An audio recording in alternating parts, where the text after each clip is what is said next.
How's it going, guys? It looks like over the last few days we have got the Epstein files, or have we? We're going to find out tonight just how much they actually released. Also, there's an unlikely new A-log for the US government, which is Coffeezilla, who I'm a big fan of. It's really fascinating to see what he's done. But first, we have a special announcement. President Trump expanded on the no tax on tips to cover streamers and other online content creators. Let's take a look at this. Let's take a quick look. Let's see. Digital content creators produce or publish on digital platform original entertainment or personality-driven content. Well, this doesn't apply to me then because I have no personality. Such as live streams, short-form videos, or podcasts. So Ralph was right.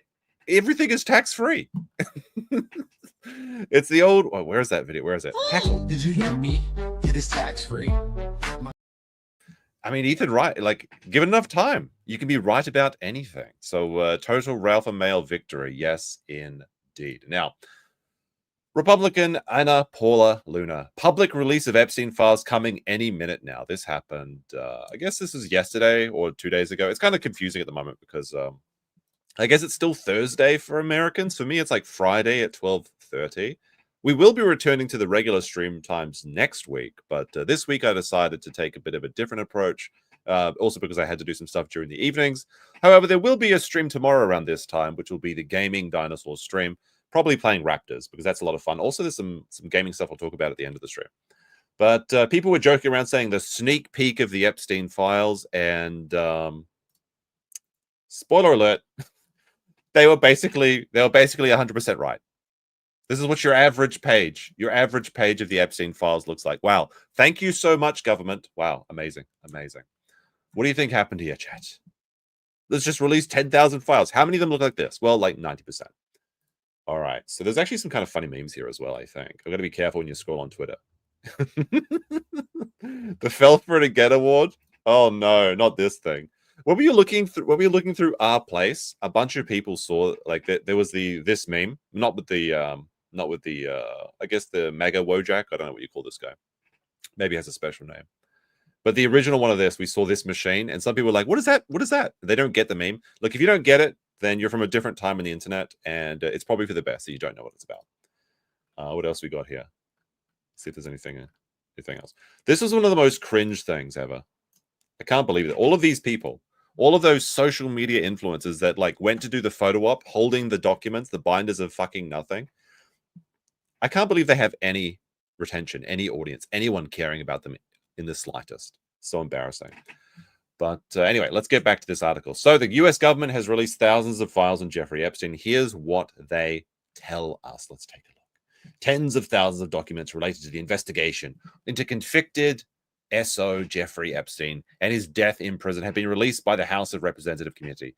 Footage of police searches inside Epstein's home, witnesses, and victim interview tapes, flight logs are among the swaths of files posted on a Google Drive. Still, most of the files contain information already known or published that were available. And it was only a tiny fraction of the files the US Department of Justice believed to hold. Here's what we know. So they're basically just bamboozling people again. And they're kind of relying on the fact that people have like the attention span of a goldfish and that no one actually has the free time except for Twitter people that seem to benefit from it, from going through all these files one by one to notice that there's really nothing fucking here.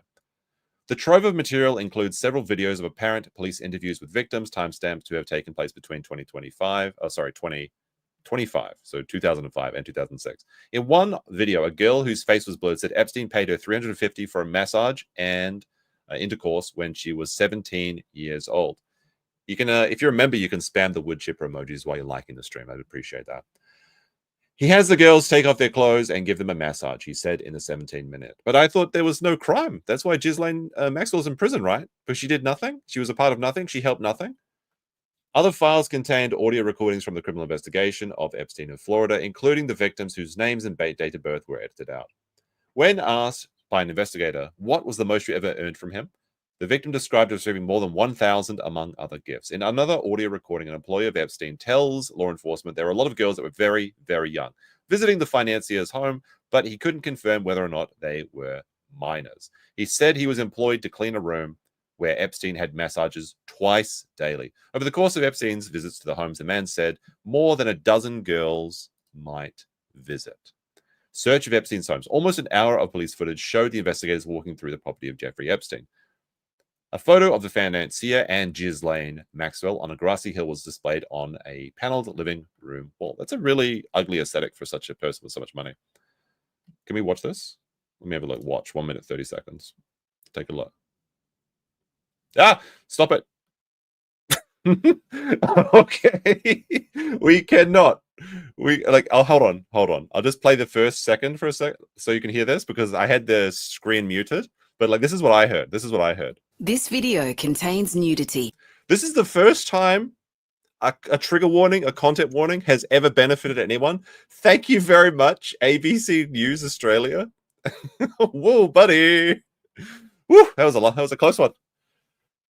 The investigator recording the footage did not speak throughout the walkthrough, but at times paused to zoom. I wonder if he pinched to zoom on the items neatly organized on tabletops and bookshelves. Later, a second investigator fanned out at a pile of papers on the desk while the text was mostly illegible. Blocked letters at the top of the sheet read Palm Beach Police Reportment Property Receipt. The thing is, like, everybody knows. Like, this is just stuff that we already know, that Epstein was a diddler, that he was engaging with all of these minors, there was all this stuff. Like, that's not what people want to know. When they say they release the Epstein files, they want to know who were the collaborators, who are the people in government that were assisting him, who were taking these trips to his island. That's what people want to know. Like, he's already dead. So, oh no, look, turns out he really did it. Yeah, we know. We fucking know that already. Tell us who else did it. That's what people want. Flight logs. On the text documents, Democrats claimed the only new information on the list was flight logs from Customs and Border Protection. The documents chronicled Epstein's travel from the destinations such as Paris, New York, and the Virgin Isles between 2000 and 2013. They do not include the names of any passengers on board his private jet. So it's fucking useless. Well, thank you, government, again. Wow, amazing. A record of some of the journeys made by Epstein's private jet. Let's see if we can see anything. Jeffrey Edward, New York, dear. Flight logs of just Jeffrey. The missing minute. Government will tell you this means nothing. And that's what we're going to check out later is Coffeezilla recreating the thing. That's actually fascinating when he talks about the missing minute and actually just how wrong people have their opinion of what is actually going on. Another file contains CCTV footage recorded in the hallways outside Jeffrey Epstein's jail cell on the night he died. It was about 2 hours longer than the video released by the US Department in July. Well, they said they gave us everything in July. It included the so-called missing minute, a jump on screen time in the footage first released in July, which cut from 11:58:58 to midnight. The cut led commenters to suggest that the video had been doctored, fueling conspiracy theories to cover up Jeffrey Epstein's death. Mrs. Bondi said previously the gap was caused by the prison surveillance system resetting each night. Oh, how convenient. Now, like, when you see this picture, picture of the cell, you assume that this door or this door is Jeffrey Epstein's cell, right? I should have fixed that thing where I can draw on the screen that Sean has. I'll fix that next time, promise. But the Jeffrey Epstein cell isn't actually visible at all. In fact, there is a camera that was focused on Jeffrey Epstein's cell, but it wasn't even plugged in. Now, actually, what you can see here is a stair. Like here, this tiny corner here, this is the staircase that leads to the alleyway, or not alleyway, but the hallway with Epstein's cell. So you can't even see the cell. It's complete nonsense. If they wanted to, they could have had, like, let's say they gave us the real 24 hours, right? Which they did not. If they did give you the real 24 hours, there could have been a dude hiding in there for 2 days, and they just unlock his cell, and he could have walked into Epstein's cell. But people see this and like, well, this, I guess, just must be this door. I mean, even I thought this at first, but I'm like, well, why would they release anything else than a camera footage of the front door? What was not included in the release? For those who believe the government withheld information and documents to cover up the guilt of high-profile associates of Epstein, the drop has not answered any questions. Republicans have been accused of withholding a client list that details associates of whom Epstein trafficked victims. The U.S. Department of Justice maintains that no such list exists. Now, the interesting thing is that the victims are coming together, and they're saying that they're going to make their own list. So I would assume that many of them are going to be journeying into the private Minecraft servers in the next couple of months, if I have to tell the truth about it. Commenters have frequently disputed this suggestion, citing a Fox News interview from February, in which Attorney General Pam Bondi appeared to claim she had the client list. To the American people, don't let this fool you, said Robert Guerrera. The top Democrat in the House Oversight Committee in a statement. House Republicans are trying to make a spectacle of releasing already public documents. That's exactly what they're doing. They just say, well, we released it. Congratulations, you got it. No, you got nothing. You get nothing. That's what you deserve because people are too cowardly to actually challenge people on this. So we gotta keep unity. We can't criticize our team. Palm Bondi has said that the client list was on her desk. She should release it right now if she could release it right now if she wanted to. It's not clear what the release of evidential files could include. Well, names of people who went to the island. That's all people want to know.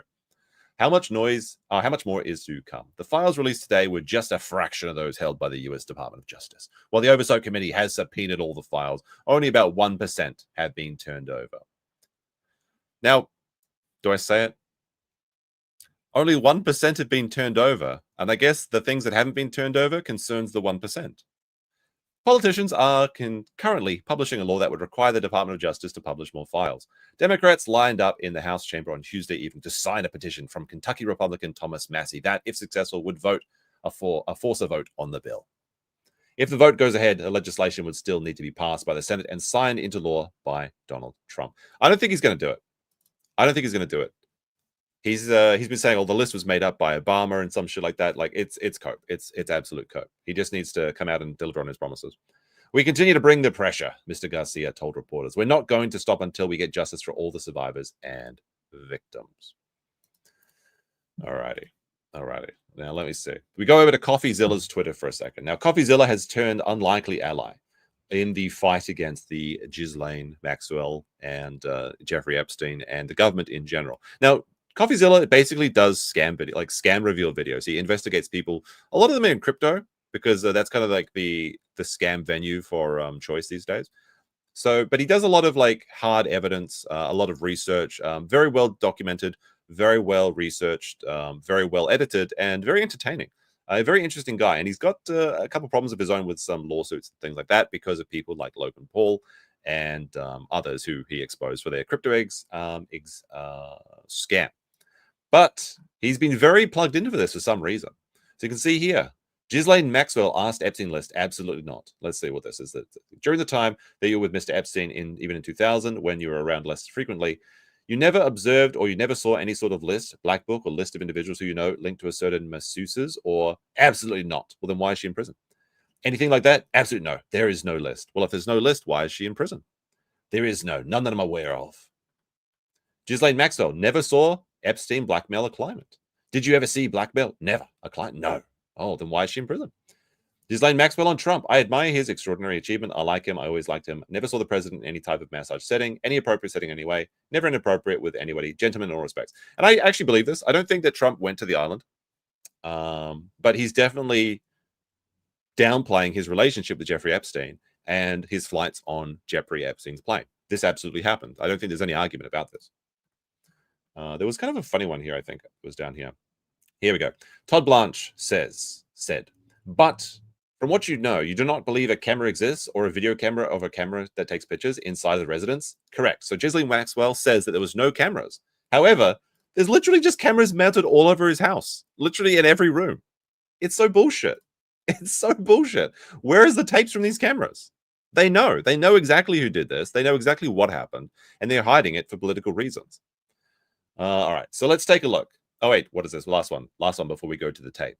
Let's see. Ghislaine Maxwell. I do not believe Epstein died by Minecraft. No. In the prison where I am, somebody can pay a prisoner to kill you for $25 worth of commissary. $25? 1/2 KNU can get you to off somebody for a bag of M&Ms and shit? Sheesh. Let's see. So let's see this. But do you think the third point you say, which is kind of a failure by the BOP, there has been a lot. There has been an OGI report. There is an SDNU report investigation about this. Do you? So you think did he die by offing himself, given all of the things that we just talked about? I do not believe he died by offing himself. No. Do you believe that? Do you have any speculation or view of who killed him? No. ... I don't. I ask because if you do not believe that there's any truth to the allegations of blackmail, or that he has kind of a list, or he had any reason to have people hate him, then why would somebody kill him in prison? In prison where I am, they will kill you, or they will pay. Somebody can pay a prisoner $25 worth of commissary. That's the going rate for a hit in the lockup today. Interesting. Interesting. Super chat from Chill Station with the 2 says, in other news, water is wet and Ricada is gay. That's very true. Very true. All right, let's take a look at Coffeezilla. Now, this is his main channel, and this is where he puts the big breaking investigations. But he has a secondary channel, if you're looking for this content yourself, called Voidzilla, where he kind of just, it's kind of like, yeah, it's kind of trendy for YouTubers to have like a second channel where they can just mess around. That's why I have my little gaming channel where I do the dinosaur content stuff. But he released a very interesting video, and that was the top 5 lies in the Epstein footage. And this is fascinating. So we're going to take a look at this. Let's have a look. What Coffeezilla has. Let me make sure you get the audio is okay and everything. And this is like kind of really cool how he does all this editing, so you can see like how high quality that all of his investigations are, even on his secondary channel. We recreated Epstein's prison in 3D to show you the top 5 lies hidden in the government's footage. You can get the raw file on Patreon to explore it yourself, and let's jump into it. Lie number 5, you're gonna get a video of the cell. And you're gonna get the video of the cell. Everyone that said stuff like this, they need to be held accountable. Oh yeah, you're gonna get it. You're gonna get it. Oh, never mind. It was nothing. In fact, you should stop talking about it because it's ridiculous and you're crazy. Oh, so sleepy, so boring. Let's stop talking about it all. Let's just forget about all the hundreds of children that were abused by this piece of shit. And you're gonna see for yourself. Kash Patel, the FBI director, told us that this footage was of Jeffrey Epstein's cell, but it's not. Let's fly over to where Epstein's cell actually is. This is how deceptive it is. This is what people literally thought that this was a cell, this was the cell. It was one of these. It would have to be these 2 cells, right? And there's all these really funny memes, and I even made some of them myself. I made like a Five Nights at Freddy's like jump scare meme that some people got very upset with, but I had fun doing it. But like, it's so deceptive. Like, look at this. Look at this fly through. Of Jeffrey Epstein's cell, but it's not. Let's fly over to where Epstein's cell actually is. I've marked it with a green door. So even if it was pointed outside of this hallway, it wasn't the cell's final form. Very funny. Very, very funny. Even if it was pointed directly at this hallway, you wouldn't be able to see inside the cell or anything happening inside there. And there was, regardless of thinking about the missing minutes or, attacks from other areas and things like that. If you ever watch these prison documentaries, they're fascinating. The way that people can actually make like weapons and stuff like out of nothing, basically, and make crossbows out of like toothbrushes and paper mache and crap. Down the hall, we actually see a camera marked in red that wasn't recording the night of Epstein's death. That's very convenient. They just happen to have a camera that, while this would not allow you to see into his cell, which means that you would not be able to see the footage of him allegedly doing this, if indeed he did, which he didn't, because we all know that. Even if this camera was turned on, it wouldn't have shown us the information. Wasn't recording the night of Epstein's death, which brings us to our next lie. There was only one camera. There's video of him. No, not the actual act, but the entire MCC Bay. It was only one camera. Deputy Director Big fucking lie. Big fucking lie right there. Dan Bongino of the FBI told us there was only one camera in the special housing unit, but that's not true. There were at least 2 cameras recording and 9 other cameras that were working but not recording due to a malfunction only days earlier. You have not 1, not 2, but 9 malfunctioning cameras. And it just so happened that the one camera that was recording didn't show the cell, didn't even show the staircase to the cell in its entirety. And it also has missing time and missing minutes. What an interesting coincidence there. Interesting. Very funny how that happens. It's all just a coincidence. Just 9 separate coincidences that can happen, right? Recording due to a malfunction only days earlier. Now, the official report says that recordings should have been made for about half of the cameras, but in Epstein's block, only 2 out of 11 cameras were recording. Really bad luck, I guess. Now, I should say, all the cameras were working before that, at a time when Epstein accused his cellmate of trying to kill him, and this was contradicted by I was gonna say this, Garrett, but I decided not to. Cellmate who said Epstein tried to commit. Epstein later got put on watch for this event, and we should have been able to get that footage, except the prison failed to save the correct file. That's another coincidence. Also, if somebody's on Minecraft Watch, the important part about that is that you watch them. Like, I've talked about this before, but I used to work in a hospital, not like as a medical professional. I was like system stuff, right?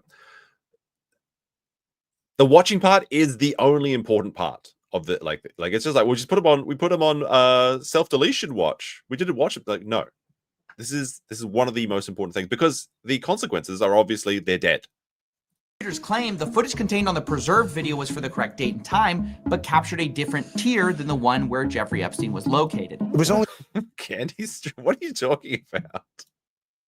one camera. So our deputy director lied when he said there was only one camera. There were actually 11. At least 2 were. No, I didn't do CCTV. Also, Lucky Limes, you appeared in the Willie Mac Destiny video, talking to Sean. I just thought it was a funny little appearance. No, I didn't do CCTV, but I did incident reports and systems admin and stuff like that. So I would also do staff training, and I worked in neonatals. I mean, I went around most of the wards, but like it was mostly in neonatals and also the psychiatric wards. There were several psychiatric wards across the area that I was looking at the time. So anytime something goes wrong, I would be responsible for making like liability reports and incident reports and things about that. So I actually worked with the psychiatric wards quite a bit, and a lot of those people obviously were on this watch. But I wasn't like just watching the cameras or anything, nothing like that. Did a lot of nurse training, did a lot of implementing of new network stuff and things like that. Recording, only 1 got released, and according to our own government's report, 5 or 6 should have been recording but weren't. When the cameras were working properly, they didn't save the right files. Incredibly unlucky. But lie number 3, just unlucky. Another unlucky coincidence, one of many. There's nothing unlucky about it, because we were told directly. Just admit you were committed. No, I was never committed. However, I did have a family member committed at one time, and then an incident report for my family member came through, and then I was like, ooh, and I took it to my boss, and I was like, listen, I got to disclose a conflict, right? I was like, this person is actually one of my family members, and I don't think I should look at this file or interact with this file in any way. And my boss was like, aha, we knew that, and in fact, we were testing you. And even though that, like, I guess that's a good thing that they were like checking that people weren't doing any like sussy shit or anything like with that sort of things. I was still like hurt. I was like, oh, they don't trust me. They don't trust me, even though I was honest. How rude. How very, very rude. But I mean, I guess I did the right thing, and I kept my job as a result. Although I didn't really work. I worked there for a couple of years, I guess. It was kind of like one of those very early jobs you do like out of high school sort of thing. That the footage we were going to get showed there was no one there but Epstein. You're going to see there's no one there but him. Right. There's just nobody there. So I say to people all the time, if you have a tip, let us know. But there's no DNA, there's no audio, there's no fingerprints, there's no suspects, there's no accomplices, there's no tips, there is nothing. The footage just directly debunks this. There are several people who appear in the footage the FBI released, and actually, like, they could just have one guy hiding behind this wall and then just unlock the cell at like 11:58. We wouldn't even have to unlock it in the missing minute could just be a nothing burger entirely, because it could have happened any time. They just leave one guy outside of the camera frame. He can get into the rooms, and then he can just go and do his do the deed and get out. It's so simple. Like, I feel like releasing this footage is actually worse than releasing nothing, because it just goes to show you how many things could have gone wrong. And the fact that he's going to sit there and say that this is the evidence that nothing happened is kind of insulting, really. It's like, well, like the FBI director guy. He's like, well, I can't possibly conceive of an event where this could have happened. It's like, just use your imagination. Now, of course, that's how a lot of conspiracy theories start, using your imagination. But I think this is beyond the pale of suspect. One even appears after lockdown walking up the stairs. The government's report at first called this laundry, but independent experts agree. Laundry? Like a couple of fresh bed sheets? Extra strength? Maybe those 10,000 fiber bed sheets, they're pretty strong. According to one analysis by CBS. At 10:38 p.m., the report says someone, probably Noel, carries a bundle of bedding or clothing up the stairs. It's a rare instance the video does catch movement on the... This is at 11:40 p.m., so pretty close. I guess within an hour, just slightly within an hour of the missing minute of the footage. Stairs, but barely. Let's see that zoomed in and in slow motion again. Several of the video forensic experts we spoke with were skeptical about the report's conclusion and thought that the video could be showing an inmate walking up the stairs. Authorities say this was the last time anyone approached his cell block until his body was discovered the next morning. Again, you could literally just sneak around here. There's all these blind spots. Like, what are you talking about? It's all so tiresome. While the video does not contradict that, experts who viewed the video say the limited field of view makes it impossible to definitively conclude that no one used those stairs in that time period. Yeah, we don't know who that is. The government's not clear. And there are also several people who are housed in the same cell block as Jeffrey Epstein, which, as we've shown, is... Why don't they interview these people? Like, if they're so confident that nothing happened, surely one of these people would have known. Or is the case that one of these people was maybe working in tandem with them? Because every one of these cells is a prospective suspect. A lot of jails, you can unlock them... you know, like you have a machine, you can unlock all the cells so people can go in and stuff. Like, is that the case in this prison? I don't know. Could they just decide to unlock one of these cells and Jeffrey's cells at the same time? And then they would just need to plant someone. They would just need to plant someone in one of these cells days before, then auto unlock them or just leave them unlocked. If the laundry guy goes in and he unlocks a cell, well, under the guise of changing the laundry, that's all it would take. It's super simple to get away with this if they wanted to, and if that's what did happen. Maybe that's why there's no audio. Maybe, in fact, I would assume that's probably the reason there's no audio. Isn't visible to the camera footage we were given. So that raises questions, and so do the two prison guards who were on staff that night and had a view of Epstein's cell. Both were charged with falsifying records on the night Epstein died, specifically with them... Oh, so it's the guard's fault. Oh, that's awfully convenient. Awfully convenient. Lying about completing mandatory rounds to check on Jeffrey Epstein the night of his death, despite a posted warning that read mandatory rounds must be conducted every 30 minutes on Epstein as per God. But they did not do that. Instead, they appeared to fall asleep, according to the OIG report, and occasionally browse the internet. Where just so sleepy. Everyone's just taking a little nap. Just taking a little nap, and then oopsie daisies. I think like 30 minutes is like, seems wildly irresponsible for checking a guy that's on self-deletion watch. Like, it should be like every 10 minutes, like realistically every 5 minutes. It's like, oh, just too sleepy, just too sleepy. Where was I on the night in question? I mean, that's a good question. Maybe suspiciously, I have stopped streaming in the evening and I've started streaming at lunchtime, at my time. That is very suspicious now that I come to think about it. Oh, I wonder why. one guard, quote, read a news article about Jeffrey Epstein. So it's just a total lie to say there was no one there but Epstein and no possible suspects. You have several inmates shown on the camera the night of his death. You have one walking up the stairs after lockdown, and you also have guards that just falsified records. Wait, is this? One walking up the... So there's literally a prisoner walking around at 11:33 p.m. within 30 minutes. Within 30 minutes of the missing minute. And the prison protocol, for some reason, is to check every 30 minutes. I don't know about that. That seems like a bit of an error. On this high-tech maximum... I don't know if it's maximum security or not. But like a high-profile prisoner like this. A little bit suspect. I'm not gonna push extra doubt on this one. Stairs after lockdown, and you also have guards that just falsified records.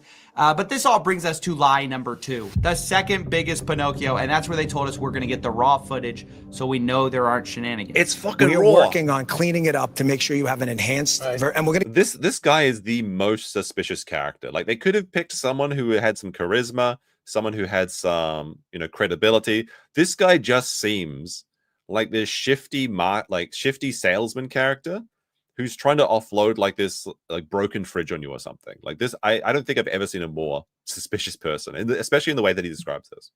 Give the original so you don't think there were any shenanigans. So yeah, I don't think I need to explain why this is one of the most brazen lies. We were told we'd be given a modified and the original footage. Instead, what we got are 2 modified videos because both were edited in Premiere Pro. Now, it isn't clear exactly what was edited, but expert forensic analysts who spoke to Wired said the footage wouldn't stand up in court, had 1 minute, no wait, actually 3 minutes missing, and now there are reports that the DOJ has the full footage, but just hasn't released it. And this is kind of funny thing as well, is that like people are getting so savvy on being able to check things like metadata, edit history, things like that. Like the government can't get away with as much as it used to be able to, just because people are ahead of the government when it comes to things like the internet and footage and editing and all these things. So it's kind of embarrassing, really, that they would try and play this off as 2 edited footages, as one is the original and one is the one is the, I don't know, the prison edited copy or whatever. Government source is alleged to CBS News the FBI and other agencies are in possession of the full, unedited footage. And that brings us to the final point, the final biggest lie of all. And that's a direct quote from the DOJ memo about what the footage even shows. And it says this, quote, anyone entering or attempting to enter the tier where Epstein's cell was located from the SHU common area would have been captured by this footage. All right, hold on a second. I want to see the whole thing. So, Department of Justice, Federal Bureau of Investigation. The conclusion that Epstein died by offing himself is further supported by the video footage from the common area of the Special Housing Unit, the SHU, where Epstein was housed at the time of his death. As Department of Justice Inspector General explained in 2023. Has it been that long? What the fuck? I thought it's been 2 years. I mean, I don't know what time of year, I guess, but holy shit. Where did the time go? Anyone entering or attempting to enter the tier where Epstein's cell was located from the SHU common area would have been captured by this footage. The FBI independent review of this footage confirmed that from the time Epstein was locked in his cell from around 10:40 p.m. on August 9th, 2019. Wait, what the fuck? It was that long ago? I'm like, I'm feeling like I've just woken up from a coma or something. Like, what the hell? It's been 6 years? For some reason, I thought this was like last year. Maybe it's just all that all those Friday streams obliterated it from memory or something. Around 6:30 a.m. the next morning, nobody entered any tiers of the SHU. This is the pressed X to doubt segment. Yes, indeed. It's been 6 years. What have you been doing? Epstein's death predates Lord of the Rings, Rings of Power? Is that true? Could that be true? That's how I date everything in my brain. To enter the tier where Epstein's cell was located from the SHU common area would have been captured by this footage. The government's entire case is built on this lie, and that's why it's the biggest, because their whole case for saying no one could have reached him is the idea that this one camera angle shows everything. But let's put Maxwell in our 3D twin and have him walk up the stairs. First, we'll put him on the left side. So the Maxwell is like a character. It's like a robot character. It's kind of cute. He like that Coffeezilla talks to his little robot buddy, but you can kind of see it here. So assume this is an amalgam for a human male. Okay, you can only see the part of his shoulder and his arm if he's walking up through the middle of the staircase. Now, obviously, it's very easy to skirt around the side of staircases and things like that. Of the staircase, and as you can see, you can barely make him out. However, if we put him on the right side of the staircase, you'll find that you can't see him at all. He's invisible from our view. So there's just obviously a blind spot here, which, by the way, the government already knew because they already admitted in a previous Epstein report, saying that this camera angle specifically was a, quote, partial view of the L tier stairway. So it's not a full view. You can't see everything. And as you can see in this excellent CBS investigation, you could actually access this stairway and Epstein's cell from a doorway invisible to the camera. But with the primary entrance here, the pathway from the entrance to the stairs is completely out of view of the camera. Wait a second. There was another door? Here, the pathway from the entrance to the stairs is completely out of... Like, I had no idea that this door was here. Like, what the fuck? I thought that the main entrance was only from this angle. There's I was thinking in my original like assessment of this. Hold on. And I break out the MS Paint since I can't get the Sean thing to work quite correctly. All right, so we take a look here. Oops, there we go. All right, get out trusty red. Like my theory was like you could just hide a dude here. This is all it would take. You could just hide a guy here for like 1 day. You know, he could have a little bottle of water or something, like if you really wanted to. You have a little bottle with little food supplies. And then you would just like sneak up this way. But there's just another door? There's just another door? There's cameras that there are cameras that focus this way. Right, there are cameras that focus this way that just are conveniently not working. There is cameras in this hallway that are conveniently not working. And even though they have this door, like there's so many vectors for attack. You could just have a dude in here, right? You could just have a dude here, the plant, and you have Epstein's in here. He's very unhappy. Oh, that's not a very good fit. There we go. You could have Epstein in here. You could just have the laundry guy come in on camera, unlock this cell, get the laundry, unlock this cell, get the laundry, leave these 2 cells unlocked. That's all it would take. That's all it would take to pull this off. But they actually have a secondary attack vector from here. This guy could just come up here. How do they think they're going to get away with this? I guess people just get bored and you just get all the social media influencers to just tell you that it's over. That was like crazy. Like you had like all of these like right-leaning bigwigs that were like, doing their photo shots, holding the binders of all the evidence that they never released. That were just nothing. They were just props. And they just all started saying on the same day, it's over, stop talking about it. It's just nothing. It's a nothing burger. They got the marching orders from the big boss. And there's really no other way to explain it. A view of the camera. Yeah, that's right. You could access Epstein's cell. Our replication of the prison shows the same conclusion. If we have Maxwell walking from the shoe entrance to Epstein's cell, we can't see him from this camera angle. Why did they animate the robot to have the badonkadonk moving left and right like this? Cell, we can't I feel like see that's him from unnecessary. this camera. This is an unnecessary detail in their little reconstruction. It's a little bit too detailed. Camera angle, even though if we make the walls transparent, obviously we can see him, but in the raw footage, we'd have no way of knowing if somebody walked this direction. This painstaking recreation of the special housing unit can put to bed the top 5 lies from our government about Jeffrey Epstein. 1, we didn't get a video of Jeffrey Epstein's cell. We got a camera that can't see it. 2, there wasn't just 1 camera, there were 11. 3, the footage shows way more than just Epstein. 4, we didn't get raw footage, we got modified footage. And lastly, there are blind spots on this camera. I mean, it's just perfectly clear, and the government has previously admitted it. This, of course, doesn't mean, I have to say, that Epstein definitively himself, but the government is only adding fuel to the fire when they put out statements that are directly contradicted by their own video. The best you can say is this is either extreme levels of negligence or deliberate incompetence to cover things up. The most honest thing you can say at this point is that we don't have definitive evidence for the night Epstein died, one way or the other, that has been released. The evidence we do have has been modified, does not say what they say it says, and all of this makes it impossible to know 100% what has happened. That is not a conspiracy. That's what the government's own evidence actually shows. I would actually go further to say that not only does this not prove anything, but specifically it casts further doubt. Because like prior to learning this, I thought there was 1 camera. But I mean, before they released this footage, right? I just thought there was like, there's like 1 camera. It's focused on the cell. What they really shows nobody had to like, okay, this is very suspect. But then you actually look at the details. There's way more to this. Now, as I said, we'll make the 3D version of Epstein's housing unit available on Patreon. It's a Blender file along with a detailed look of how he created it. It's kind of a neat little feature, actually. That's like a good thing. I gotta edit more stuff for like members and stuff like that. I do have some content that I'm supposed to do that for, specifically Legal Mindset doing his bench presses, which is well, he couldn't do as many as me. I'll say that. The government's not exactly forthcoming about the exact specs of their prison, so we had to use some approximations using the photos provided and taking measurements where we could. But as I said, our conclusions match up with the government's from years ago.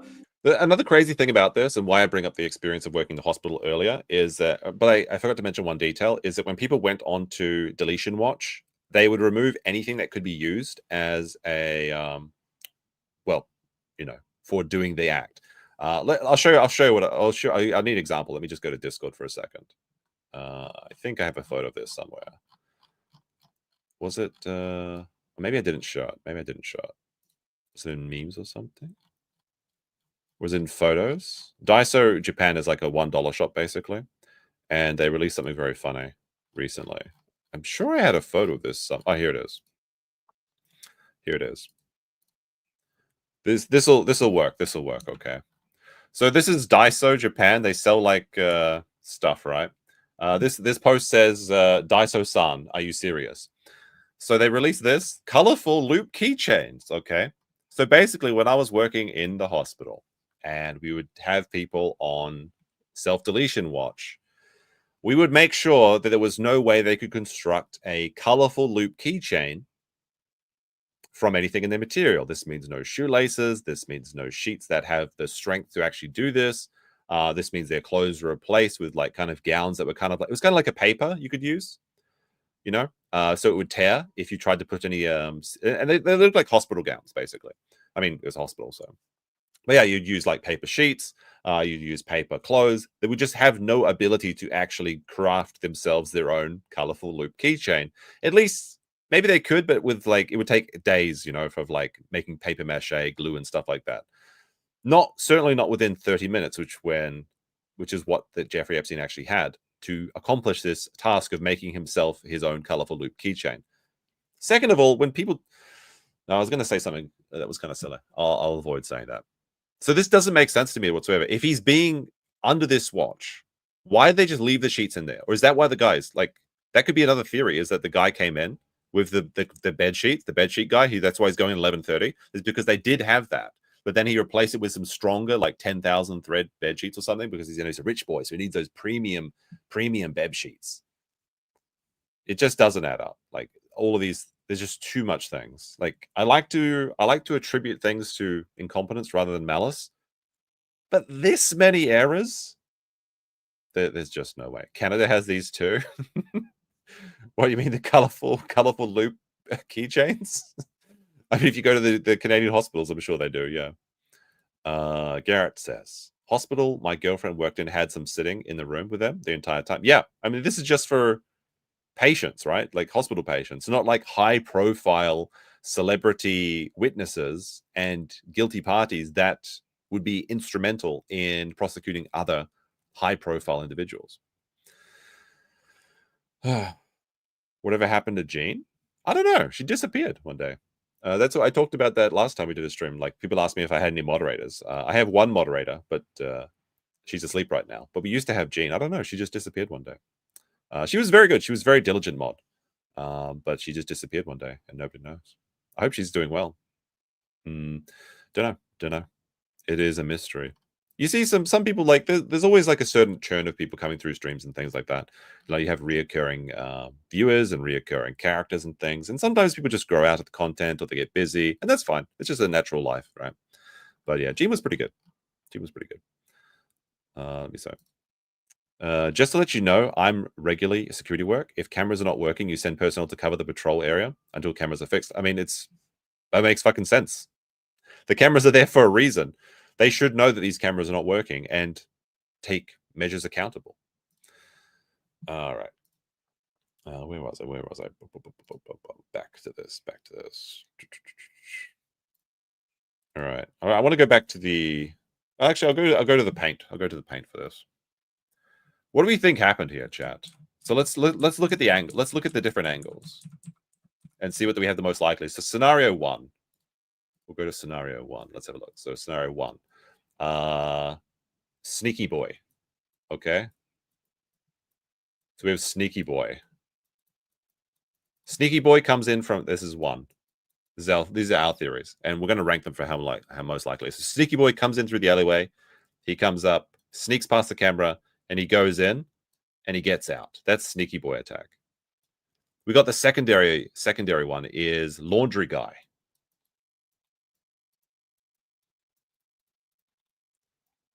Laundry guy is available on the camera. Here we go. He's number 2. Laundry guy comes in and he gives the bed sheets, or he does the deed and that's at 11:30. So he comes in 11:30. This is after lockdown and he's a prisoner, which seems incredibly irresponsible. Then we have this number 3, which is inside guy. So inside guy, he's next door. He's in any of these cells. And this is probably the most likely. I think this is my running theory. It's probably inside guy. So inside guy, somehow either these get unlocked remotely or it's unlocked by laundry guy. He could be working in tandem with laundry guy. And then he goes in. It could have happened at any time of the night. He goes in and does the deed. And I guess like number 4 is the boring.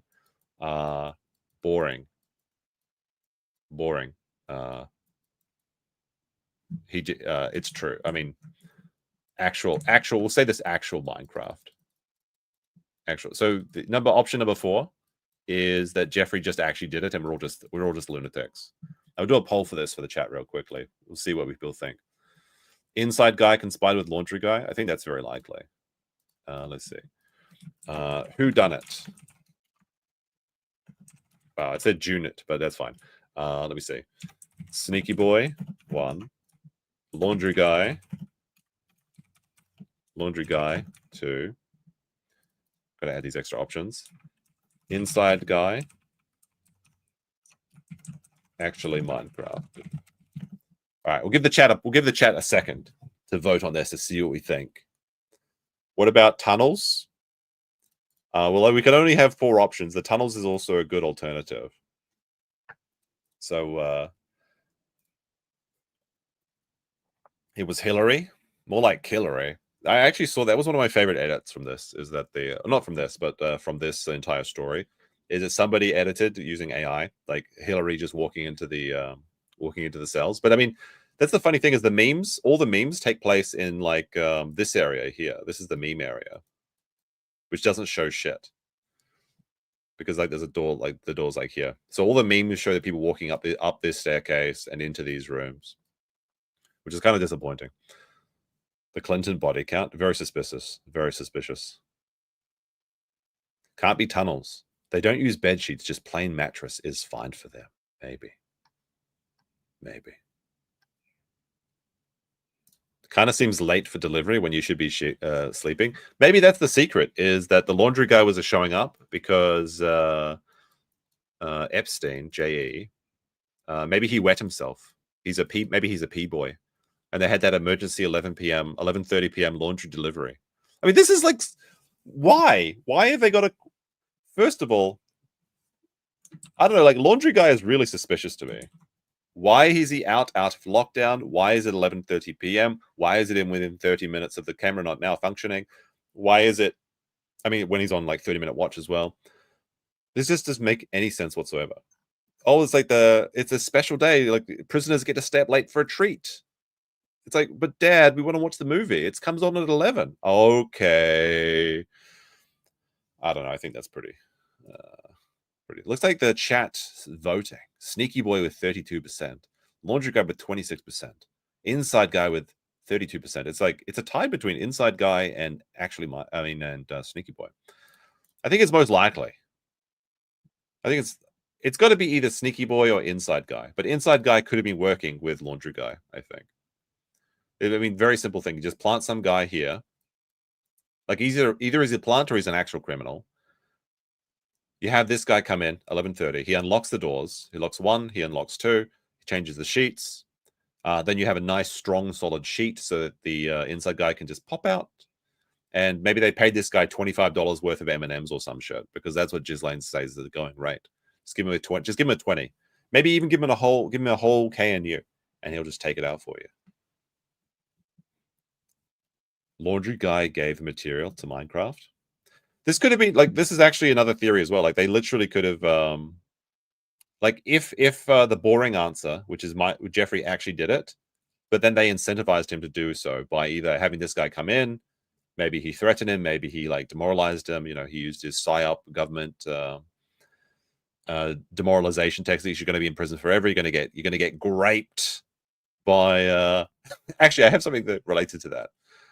When we talk about the next thing, I have a very funny video.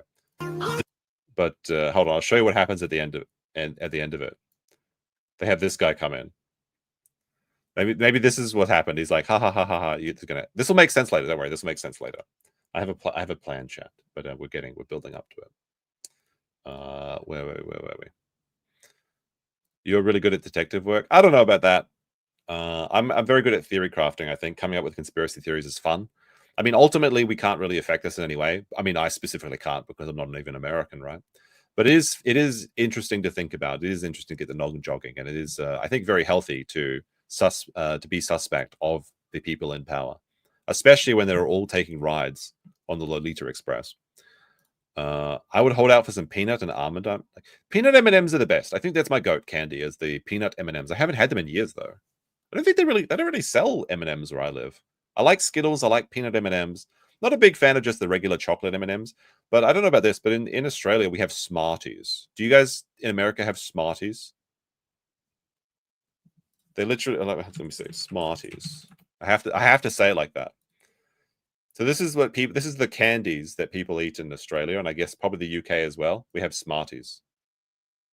The Smarties are literally M&Ms, but they're just called Smarties. So it's just like chocolate covered candy. You have Smarties in America? They have Smarties. The Eurochads have them too. I haven't seen a pack of Smarties in like probably a decade. They have dummies. Oh, I see. The M&Ms. Is it like all brown M&Ms or something? Are those the dummies? They have them in Canada too. They're popular. I think that's my go-to candy is like the peanut M&Ms though. There's something so good about peanut M&Ms. They're just like, I don't know, just having when you get like a whole bag of peanut M&Ms, you just feel happy. This is Jeffrey Epstein killing himself, sponsored by M&Ms, but not really. How about Aero chocolate bars? We got those too. I'm not a big fan of them though. They're okay. What I really like is crunchies. You know, so BP just went to Australia and he brought me back some candy. He's brought me back some cherry ripes, but he didn't bring many crunchies. Do you guys have crunchy? Crunchy is so good. It's like honeycomb.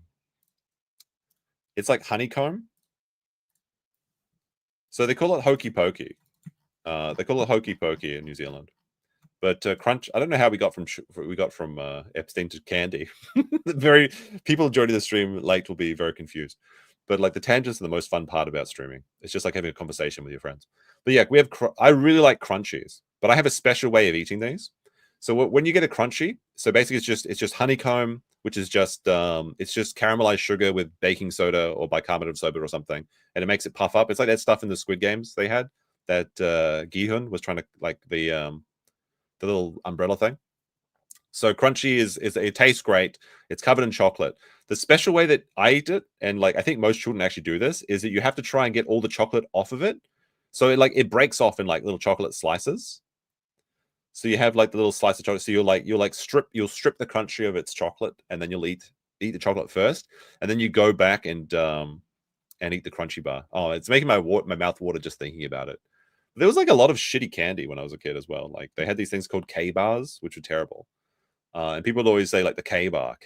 But it's like K-bars were just like this really hard sugar that would just destroy your teeth. It was terrible for you. And people would just like chew on it. And it was like the cheapest one as well.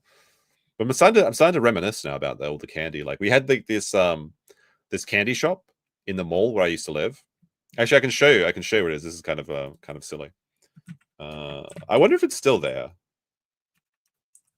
Before we get into the guns being taken away, that's what we're going to talk about next from the unstable people. Let me see if I can find the candy shop. I think it was called Duke's Dairy. I want to say it was called Duke's Dairy. I got to find there's Clive's Chemist. There's the Munch Shack. All right. Okay. Here we go. This is what I usually reserve. I mean, it is Friday for me, so I guess we're allowed to do it. I guess I'm allowed to do this. I'm contractually allowed to do this. So this is what it's like. Like if you got Stranger Things, you're probably going to get some like, you're going to probably get some nostalgia because New Zealand is living in the past. This is where I used to live. This tiny town that could be from the 80s and you wouldn't even know. But like there was like a kebab shop here. Well, there used to be a kebab shop here. Me and my friend would go here all the time. There used to be a KFC here, but I think it's become like it's like a cheap bank or something. This used to be a KFC. But anyway, this is where I grew up, right? When I was reading it, actually, I would think about this place a lot because there's a lot of similarities with this town and Dairy from it. This is the library. And when I think about Fatty Boy going to the library in it, I always remind me of this library because there's like a glass thing in the it books where I can't remember his name now, but the fat one that becomes the architect Chad. There's like a fucking hallway made of glass. It's very there's a very similar one in here. It was very hot. What is this, India? More or less. I mean, it is. There it is. What is this in? Yeah, it is actually. But yeah, we'd walk down here. You got your Westpac. You've got your Salvation Army, which is basically the poverty place. You got a lot of fat people. Here, like this guy going for the cook. You got a lot of people wearing their jandals. You got your Domino's Pizza. It's actually like a fairly nice. I'm being very mean to this place, but it's actually a fairly nice town. But the nice area is over this way. The shit area is over this way. But this is the mall. Okay, so this is the only thing they have before you have to take a bus over the hill to go to a real shop. Let me see. Creative meat. What do they mean? Creative meats. How creative can you get with meat? Sure. I mean, it's not all animals. Amazing. You got your Tip Top ice cream. You've got Ziggy's. I'm pretty sure Duke's Dairy was like back down here. But, oh, there it is. It's still there. Oh, holy shit. Duke's Dairy. So Duke's Dairy, a dairy is basically a convenience store or corner shop or bodega. I guess that's how I would explain this to America. We call them dairies in New Zealand because that's where you buy your bread and milk typically. But this is Duke's Dairy. It's next to the noodle canteen and the country food roasts and things like that. And this thing has been here for like 20 years. This thing has been here for 20 years. And you'd go in here and they had a big selection of candy. And they had like these really good chocolate eggs that were like this big and they were full of caramel. And they were like 5 cents each. So you go in there with like $1 and you get 20 of these. They're $2 and they have $1 coins and $2 coins in New Zealand. Very similar to Canada. Although I'm trying to think what the $1 coin has a kiwi on it. The $2 coin I think has a crane or a heron on it or something like that. But you just go in there and you get like this massive like paper bag of chocolate candy. And then you would go down here and go up into the hills and just go up, like climb up, hike through the hills for like 30 minutes and then eat candy in the bush for some reason. I don't know why, but this is what we did. Okay. They also used to, there's the fish and chip shop. There's the fish and chip shop. That's great. That's a good fish and chip shop. And this is the police station, by the way. This is the police station. It's still there. Little tiny police station. The police station is smaller than the fish and chip shop. That's how you know you're in New Zealand. But like this always reminded me of Dairy from It, because like this field would flood if there was a big was I fat back then? Actually, just the fat kid story from It is my life story. So you know in like the It books how they go down and they play in like the Barrens. There's like a river that runs right through here that is almost exactly like that, and it overflows. And it's almost exactly the same as when the Barrens get flooded and like when there's a storm, and then that's when It comes out. But we would go down, we'd go to get the chocolate, maybe get a pizza, maybe get some fish and chips, walk over the field down here, climb up these into the tree line where we had our fort basically, and then we would just eat candy and cut down trees and make like forts, which was we probably shouldn't be doing that though. And every so often you'd walk onto like somebody's secret like a dope farm, and you have to be careful when you see that. You have to like, well, we can't go to this area anymore. There's a bunch of weed plants being grown here suspiciously. I'll see if I can show you the river actually. Just show it. Like this is actually just Dairy. This river down here. This is the Barrens in Wainuiomata. So like we would go down here and just like hang out around this like shitty little creek. Reminds you of Tennessee? Maybe. But this is also like the way to go to my house. So like when I would walk home, I'd always go on these back streets, and we would always like hang out here at night and on weekends and things like that. And we'd always literally meet by not this drain, but there was another drain just like this, and we just like, I'll meet you by the drain, and that's how we would meet up when we were like in middle school / high school. I wonder if like the thing is still there. Yeah, I haven't seen this town in a long time, so there's like literally no reason to be back. There's literally seagulls in the middle of town. That's how you know it's shit. Is it just going for trash? Just have a quick look down here. I know I've done this on Friday streams before, but I'm usually drinking it during those. I wonder what happened to this is like used to be my old high school actually, but it got like abandoned, so I'm not sure if it's still there.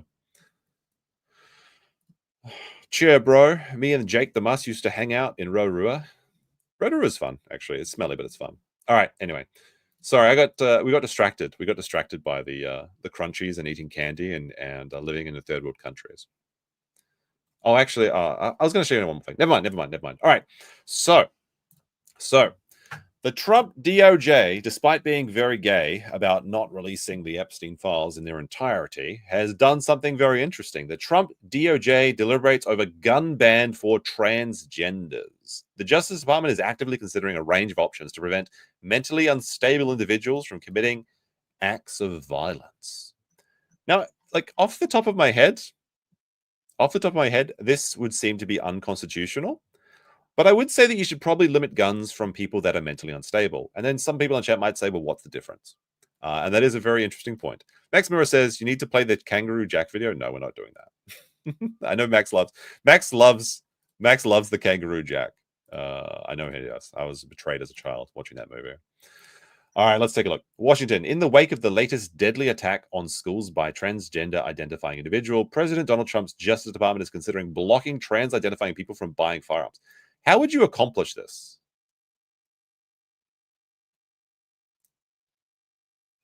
I got to be careful here.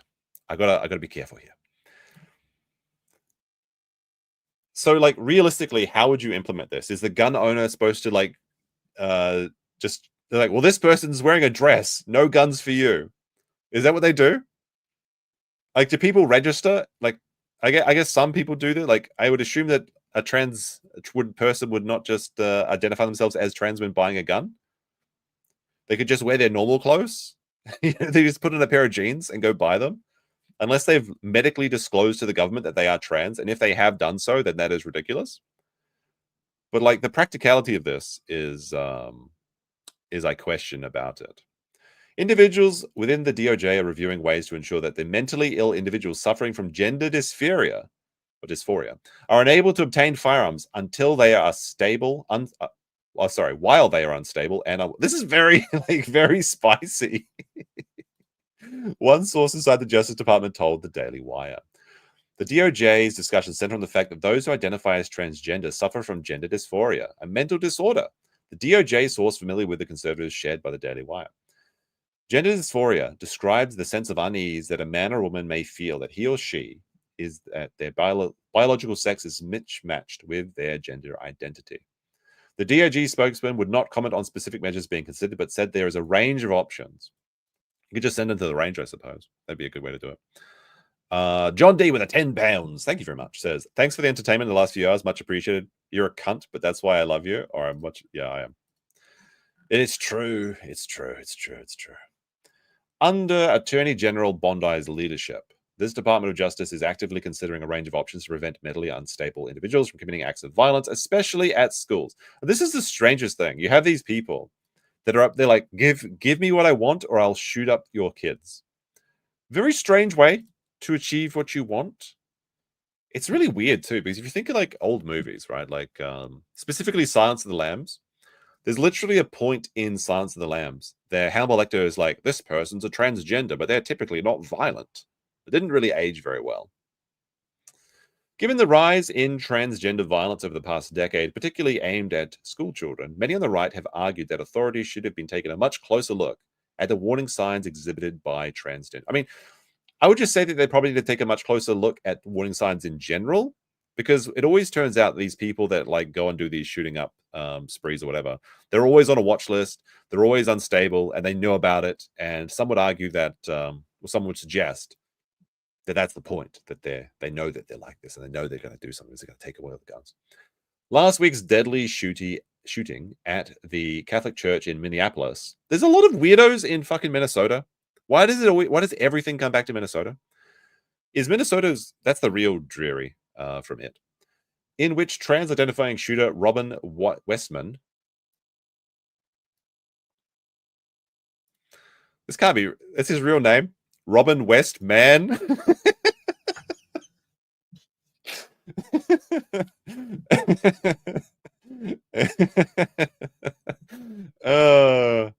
Sometimes life is funny. Little funny coincidences, right? Although doesn't man wait, no, sorry. I was thinking of something else. Like, people complain about the word postman, but I believe that the etymology of the word postman actually means post hand, because I think, isn't like Mann in like German or something meaning hand? It's something like that. So people like, they should make it post women, but like postman actually just means post hand, like post helper. But very funny Westman. Killed two, well, that's not fun. This part's not funny though. Killed 2 children and injured many more, has prompted calls from the right to investigate transgender domestic terrorism. I mean, it literally is terrorism though, like, because they're like literally, it's not even, I'm not even kidding. There is so many comics online. There are so many instances online where people are like, if you don't do what I say, then I'll just shoot you up. The Daily Wire reported this week that the White House draft national security strategy on domestic terrorism will specifically address transgender violence.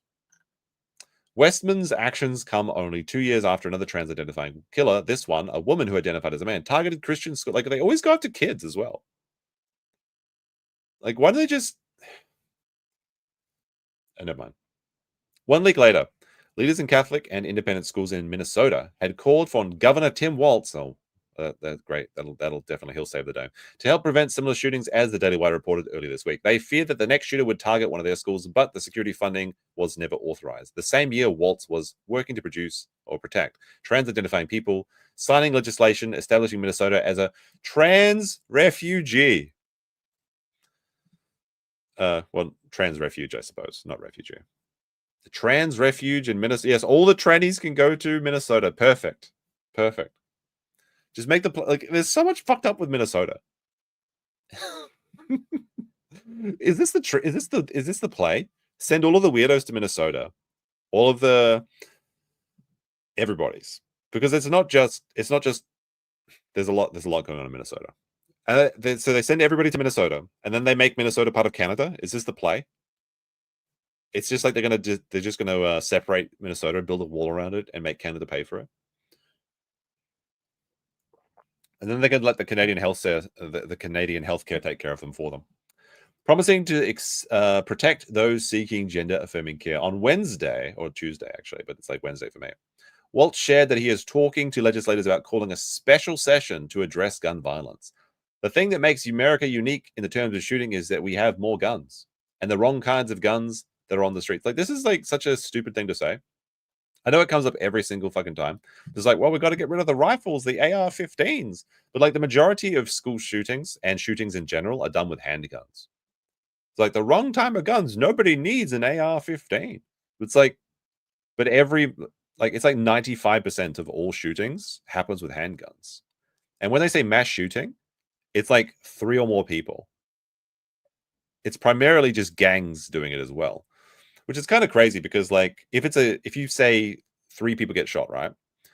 And it's like, well, it's national news. A mass shooting occurred. But, like, when that Indian truck driver, although I think some people are saying he was from Bangladesh. I don't know. When that Indian truck driver killed 3 people, that's just a traffic collision. Like, oh, oopsie daisies, just a traffic collision. We don't have to do anything. It just oopsie daisies. But then anytime 3 people get shot, it's like, oh my goodness, another mass shooting. Dozens of people. No, it was just 3 people, and it was probably just gang-on-gang violence. The fact that the DOJ is considering blocking trans individuals from owning guns suggests that the Department of Justice views this situation very differently. A review by the Daily Wire focused on the school shooting at the Covenant Christian School, with just 2 examples of a steady stream of transgender-related violence. Is there actually a steady? I mean, I know they'd be very vocal about the violence, but I'm not sure if there's actually a steady stream. What is this? When naming the Minneapolis. There you go. A note from the editor. This person just walked into the barbershop and they're like, can you make my hair look like testicles? Can you just fuck my shit up and make it look like I've got 2 hairy testicles hanging from my head? Of course, I think we need to look into ginger-related violence if I'm being honest. The gingers are responsible for too much. They've been getting away for it for too long. Let me see. Democrats have called for common sense gun law for a long time. What do they mean by that? What does that mean? The DOJ shared on Thursday, adding, this seems pretty common sense to me. I mean, this is the irony of it as well. It's like, well, you wanted gun control? No, you can't ban it from these people. Derna with a 5 says, to ban someone from doing something, they need to an underlying crime like drug addicts. The FDA could regulate by banning hormone treatment, not the DOJ. Well, that's an interesting point, I suppose. Should people on hormones be safe? Because the hormones can change the way your entire brain thinks about things. I mean, that's what regulates all emotions anyway. That's an interesting point they could go for. I mean, to be honest, though, like, I feel like this is unconstitutional. Anyway, the move would undoubtedly infuriate those on the left who believe that men can become women and women can become men, and that people who identify as transgender are not mentally ill but merely living in the wrong body. These critics argue that transgender identification is irrelevant when discussing school shootings, and that even discussing the topic puts trans-identifying people in danger and should be off limits. Oh, we can't talk about it. I mean, making people not talk about things is the real danger, though. In recent years, doctors, therapists, and activists, and even the President Joe Biden's administration have argued that people experience gender dysmorphia will benefit from so-called gender-affirming care, transgender surgeries, hormones, and puberty blockers, claiming that these gender dysphoric people are more likely to kill themselves if they don't receive such care. Is that what happened to Jeffrey Epstein? That was the option 5 I forgot to include. Was maybe he decided he was a woman in jail, and he was just doing the culture of his people. Opponents of these measures, including young people who underwent the procedure like teenagers like Chloe Cole, argue that gender-affirming care does not mitigate the distress that gender dysphoria people have, but actually it exacerbates mental health issues. Like, I'm going to be honest, I don't care if people want to transition. If they're adults, I think you can do anything with your body. I think that's part of freedom, is being able to do whatever you want, including hurting yourself. That might be very controversial. Because sometimes, like, well, is someone doing this out of their own desire, or is it just because of a mental illness? I don't know. But, like, for example, if you wanted to amputate yourself, is that not freedom to be able to do so? But here's the limit. Here's the line. You cannot push this ideology to children, and I think that it's child abuse to put them through this. Like, they're like, oh no, you just put them on puberty blockers. Nothing. No, that's not. You can't just block puberty. If you could block puberty, you could just keep people young forever, right? Just like a mortal elf-like race using the puberty. No, you can't do that. There are awful side effects from these drugs and these processes that you've been you're just not allowed to talk about them for like years. Like I believe like children were getting osteoporosis from these drugs. It's like, well, just got. And there was a very visible case, which was Jazz Jennings, where there was like a TV show where I'm sure people know who it is, but Jazz Jennings was like this transgender kid who was they had a TV show. It was like a reality TV show, and it was kind of like the poster boy being the operative word there, for transgender visibility. And they went through these puberty blockers, and when it went through time to get their transition surgery, because of the puberty blockers, they had a micro penis, so they didn't even have enough material to give them their neo vagina. So what they had to do, at least as I understand it, was steal tissue from inside of their anus to find enough material to craft their neo vagina. Literally shitting from their vagina. I mean, it's not a vagina; it's just a plastic surgery. But that's what their front hole. I guess that's the operative word. That's the okay word, is the front hole. This is what they're doing to kids. This is what they're doing to kids. Like, nobody wants to know how the sausage is made, but when you actually look it up, it's disgusting. And people think this is going to help them. No, it destroys lives. But like, if you were an adult and you want to destroy your life, that's okay. Don't do it to kids. Don't give kids these drugs. And the thing that's really crazy about this, that people don't really mention it at all, is that kids have so many hormones going through their bodies anyway that they make stupid decisions. Children are not able to consent to things because they don't have the ability to do so, because their brains aren't fully formed. They're going through all these wild changes in their bodies. They don't understand what's happening. So when you have these changes, like the transition, like literally puberty, when you go through puberty, a lot of people have these weird feelings, or, you know, they feel outside of their body and things like that. And then you tell them, well, maybe it's because you're just born the wrong gender. No. If you just let them go through puberty, they'll figure it out. They'll fucking figure it out.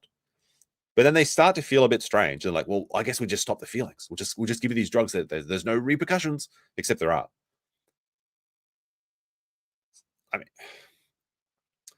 when a child comes up to you and tells you that they're a cat, you don't believe them, right? Because that's ridiculous. When they come and tell you they're a robot, you don't believe them. But for some reason, they have like 10-year-olds that are like, well, I'm a girl. No, you're not. Anyway, that's why I think it's child abuse. But I know that some people agree differently. Wait. Opponents of these measures, including young people who underwent the procedures. Oh, I read that part. Democrats like Minneapolis Mayor Jacob Frey have criticized hate being directed at our trans community. It's not hate, I don't think. It's concern. In the wake of last week's shooting, claiming that anybody who is using this as an opportunity to vandalize or villainize our trans community or any other community out there has lost their common sense of humanity.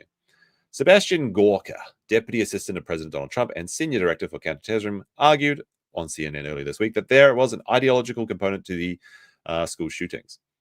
What we should do is we should look at the early warning signs. I mean, this is a good idea. You should look at edgy individuals that are posting weird shit online or writing their manifestos. Absolutely. The signs, he was told by Brianna Kelly, should be providing off-ramps. We should be providing mental health options for these individuals. I find it hard to believe that an individual goes from getting his mother to change a sign of name certificate. Like, what the fuck? The mother was supporting this? I mean, I guess there had to be a parent supporting this, right? It all comes back down to the parents, doesn't it? I mean, second of all, where did the kid get the gun from anyway? It's usually from the parents. I think it's very simple. Like, common sense gun control in America, I think, could be as simple as you are required to have a safe that your children do not have access to. Like, I would actually agree with that. Is I think that all guns should be in safes. Now, you can get quick release safes or things. Yeah, maybe you can't grab it out of your bed when you hear an intruder as quickly. I feel like that's a compromise that I could come to. And you can call me a non-American all you want, but I feel like that's a good idea. Is that weapons should be in safes? He bought the gun himself. Wait, actually, how? How did a 17-year-old get a gun? Where did he buy it from? You are required to secure it, but the option is up to you.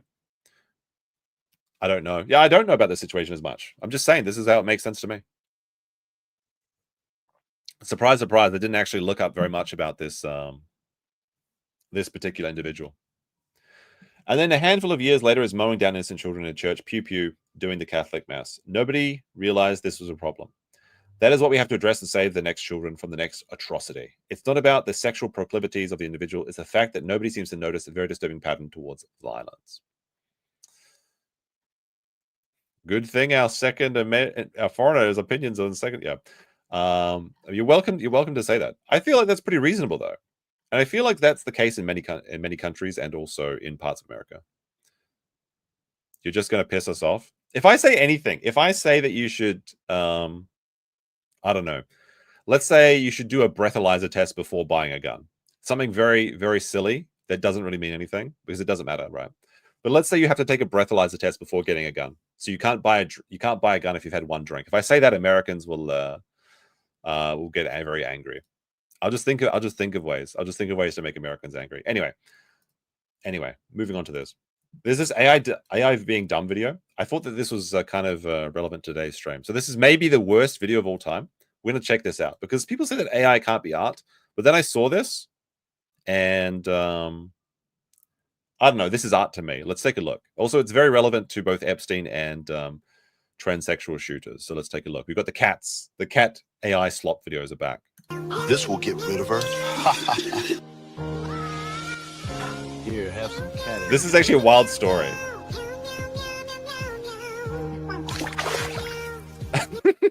First of all, just explodes into slime. Mama, don't Little kitty soul just escaping from the body. go. Oh no, the evil badman. What's going to happen, chat? Mrs. Whiskers is dead, you can see. And then this like buff Chad cat is going to take the child away. What's going to happen here, chat? Can you guess? Clean this whole house. Oh, it's just like Cinderella. It's just like Cinderella. He's mopping the floors. I'm a pretty girl. This is where the story goes off the rails in this AI slot video. This cat who apparently has access to my wardrobe, like this is literally my t-shirt. Well, apparently he's a pretty girl now. I'm a pretty girl.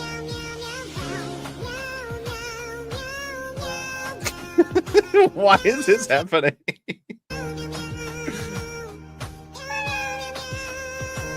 Oh no. When people said that AI wasn't art, they didn't expect this to happen. You keep cleaning, I'm going to slay. They're going to the Pink Kitty Club. Amazing. I don't know why the cat's mum is so fat too. Like they have a really like rotund mother. 911, what is your emergency? This reminds me of a very classic Simpsons meme. I'll show you later.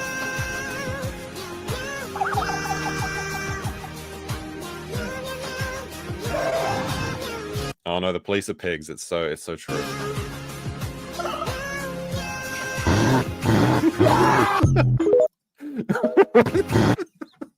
Is this what happened to Epstein? What do you think they meant by this, chat? Why are they putting this why are they putting the tranny kitty in the cage with this giant gorilla? What do they mean by it? What is this supposed to imply?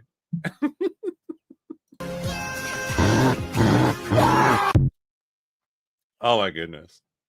I don't know, like you got to appreciate like I have to ask, do you think this is Like, do you think this was just generated by AI slot people, or they specifically crafted this narrative? Is this they're just like, I don't know sometimes, because this is so ridiculous. It like kind of comes around and becomes funny again. So I'm kind of, do you think people wrote this out as a script, or it just was some randomness nonsense that they pumped out of a machine by random? I don't know. It's like bordering the line on this one. They knew 100% what they were doing. So somebody sat down and they're like, we're going to write a story where the buff Chad cat poisons the fat mother cat. So the purpose, for what reason? So that he could abduct the child and get her to get the child to clean up the living room. With the mother out of the picture, they then transition and go to the club. They dress up. They're still buff, by the way. They still got their like cat pecs or whatever. Go to the club so they can become a pole dancer, and then they get arrested and sent to get graped by this gorilla. Like Dr. Richard Ape over here is going to take like this is the same Dr. Richard Ape that is reviewing Stoney's Bar in Minnesota, Rockville, Minnesota. They sat down and wrote that, and they're like, this is really get people's feelings, because this sort of edit, like these cat videos, doing like weird shit like these, is really popular with Facebook boomers. I remember seeing one of these like last year or something, where it's like the cat was raised by the grandmother, and then the house burns down, and then the cat becomes a firefighter. Like that really appeals to boomers. Write what you know. That could be it, I suppose. Billy Oakey also member for 30. Has it been 32 months? Holy crap! Robert Westman bought the gun legally. I didn't know that 17-year-olds could buy guns in America. That's kind of crazy. How did he? Maybe I should look at that case more, but I mean, he's already been put away. So there was an interesting translation of though, because he had like a manifesto. He had a manifesto that was written in Cyrillic, and a couple of the pages have been decoded. Well, I mean, translated. So I guess you could. I was going to look through that, like, to see if there's anything interesting in the manifesto, but it just seems to be a lot of complaining. He wasn't 17. Okay, maybe I just know nothing about this situation whatsoever. Who knows? I just like this part where the cat turns into a pretty girl. Clean this whole house. I'm a pretty girl. I'm a pretty girl. Is this what he did before he shot the school? Anyway, there was some more. What is this one? There's another. I guess I could tell you another story about someone pretending to be a pretty girl, which is not YouTube, the people who make up fake Japan shit. I was arguing with a fake pretty girl the other day. I don't know if I want to tell you. It's kind of like, it's just like nonsense basically. But to make a long story short, this weirdo is pretending to be a Japanese girl, and they tried to prove that they were a female by posting a recording, which doesn't prove anything. Because I proved that I was in Japan by going to the Family Mart and buying some fried chicken. But they posted a picture of a TV with no other identifying information to like, well, this proves I'm in Japan. And then they posted this recording from like September, not September. It was like, I think it was like, maybe it was like the first day of September. It's like, well, this is my voice. And very clearly it's an AI voice or something to that effect. Not that it's hard to get people to speak in Japanese voices. You can just like go on Fiverr and spend like $5 to get like a Japanese woman to read something in Japanese too, if you want to LARP as a Japanese person. But then they were like, they dared me. They said, aha, this guy again, restore the male voice. So they dared me to restore their female voice to a male voice, and I did it. And I'll let you judge the chat for itself, okay? こんにちは、はじめまして、みおです。 All right, so I'll show you that. This is the original video. 日本語で初めて配信します。 Hold on, stop this. All right, so here's the person that it's one of those slop accounts. Like, here are the tells. Have they got a piss yellow filter for their face? It's slop. Are they posting in English about complaining about Indians? It's slop, okay? It's in Japanese here because they're trying to prove they're Japanese. But this is the video that they posted. こんにちは、はじめまして、みおです。Is that sped up? No, it's real. 日本語で初めて配信します。 All right, so that's the video. And then they literally dared me. They were like, bro. Oh, wait, where is it? Shit, where is it? All right, this guy again, referring to me because I was trolling them a bit. restore the male voice. And I was like, okay, I will. So I did. こんにちは。はじめまして。 See, let's see. Like, here's the original male voice restored, and it's just perfect. こんにちは。はじめまして。みおです。日本語で初めて配信します。 This is literally what Japanese guys sound like when they're trying to be effeminate. It's like so bad. It just took me like a couple minutes to really fix it up. Anyway, that's another person that's pretending they're a pretty girl. They blocked me, by the way. They blocked me for exposing their grift, which is very funny. That's how you know you win the arguments on the internet, obviously, when people block you. But it's very funny because the people got really super butthurt mad. Because that person was like trying to say that people that like follow the rules and take photos in Japan should be deported. And then like when I started to troll them, they were like they started coping, trying to get Japanese backup by posting in Japanese and saying like, oh my goodness, maybe we should deport all foreigners in Japan as well. It's Max and drag. Possibly. Maybe Max is pretty girl maxing. Who can say? Anyway, not really that interesting, but I did have this as well. Maintenance guy was impressed by this dude's room. Let's take a look. So you call the maintenance guy the air conditioner guy to come fix your fucking air conditioner, and he finds your secret anime goon cave. Let's see. Holy shit! That's fucking awesome! He likes it. Oh my goodness. Holy shit. Oh, wow! Yeah, they'll never get me on a plane. What the fuck? Wow. I mean, I will say that this is pretty well put together. I don't know about these cabinets though. He's got his big Marvel thing over here. He's got his Green Goblin helmet. He's got his Thor's hammer. He's got his never removed from box figurines, and then he's got his like other anime goon stuff. Holy shit, that is cool as hell. Apparently he's impressed. I guess it's a W. Damn. So this was like, but there's a camera here. Why was the camera set up? Was this guy recording to see if any of his anime figurines were going to get stolen?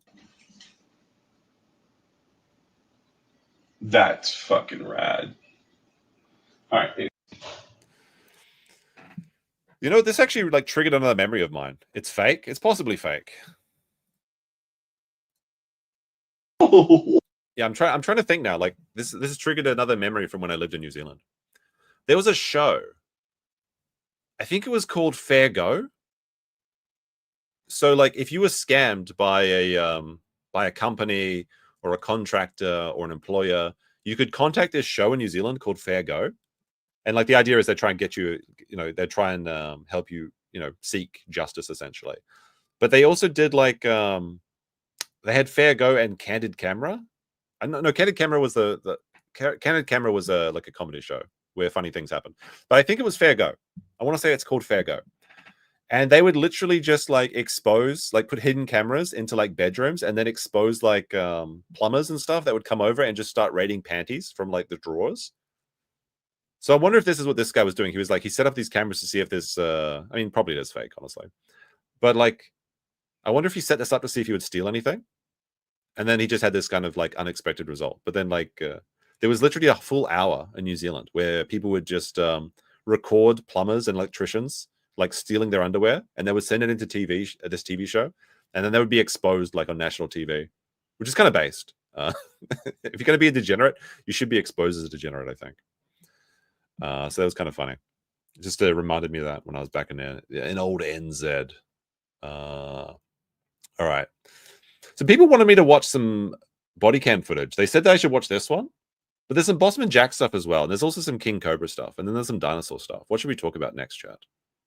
Should we watch this when they realized this severed head was real? Because I had a similar experience to this.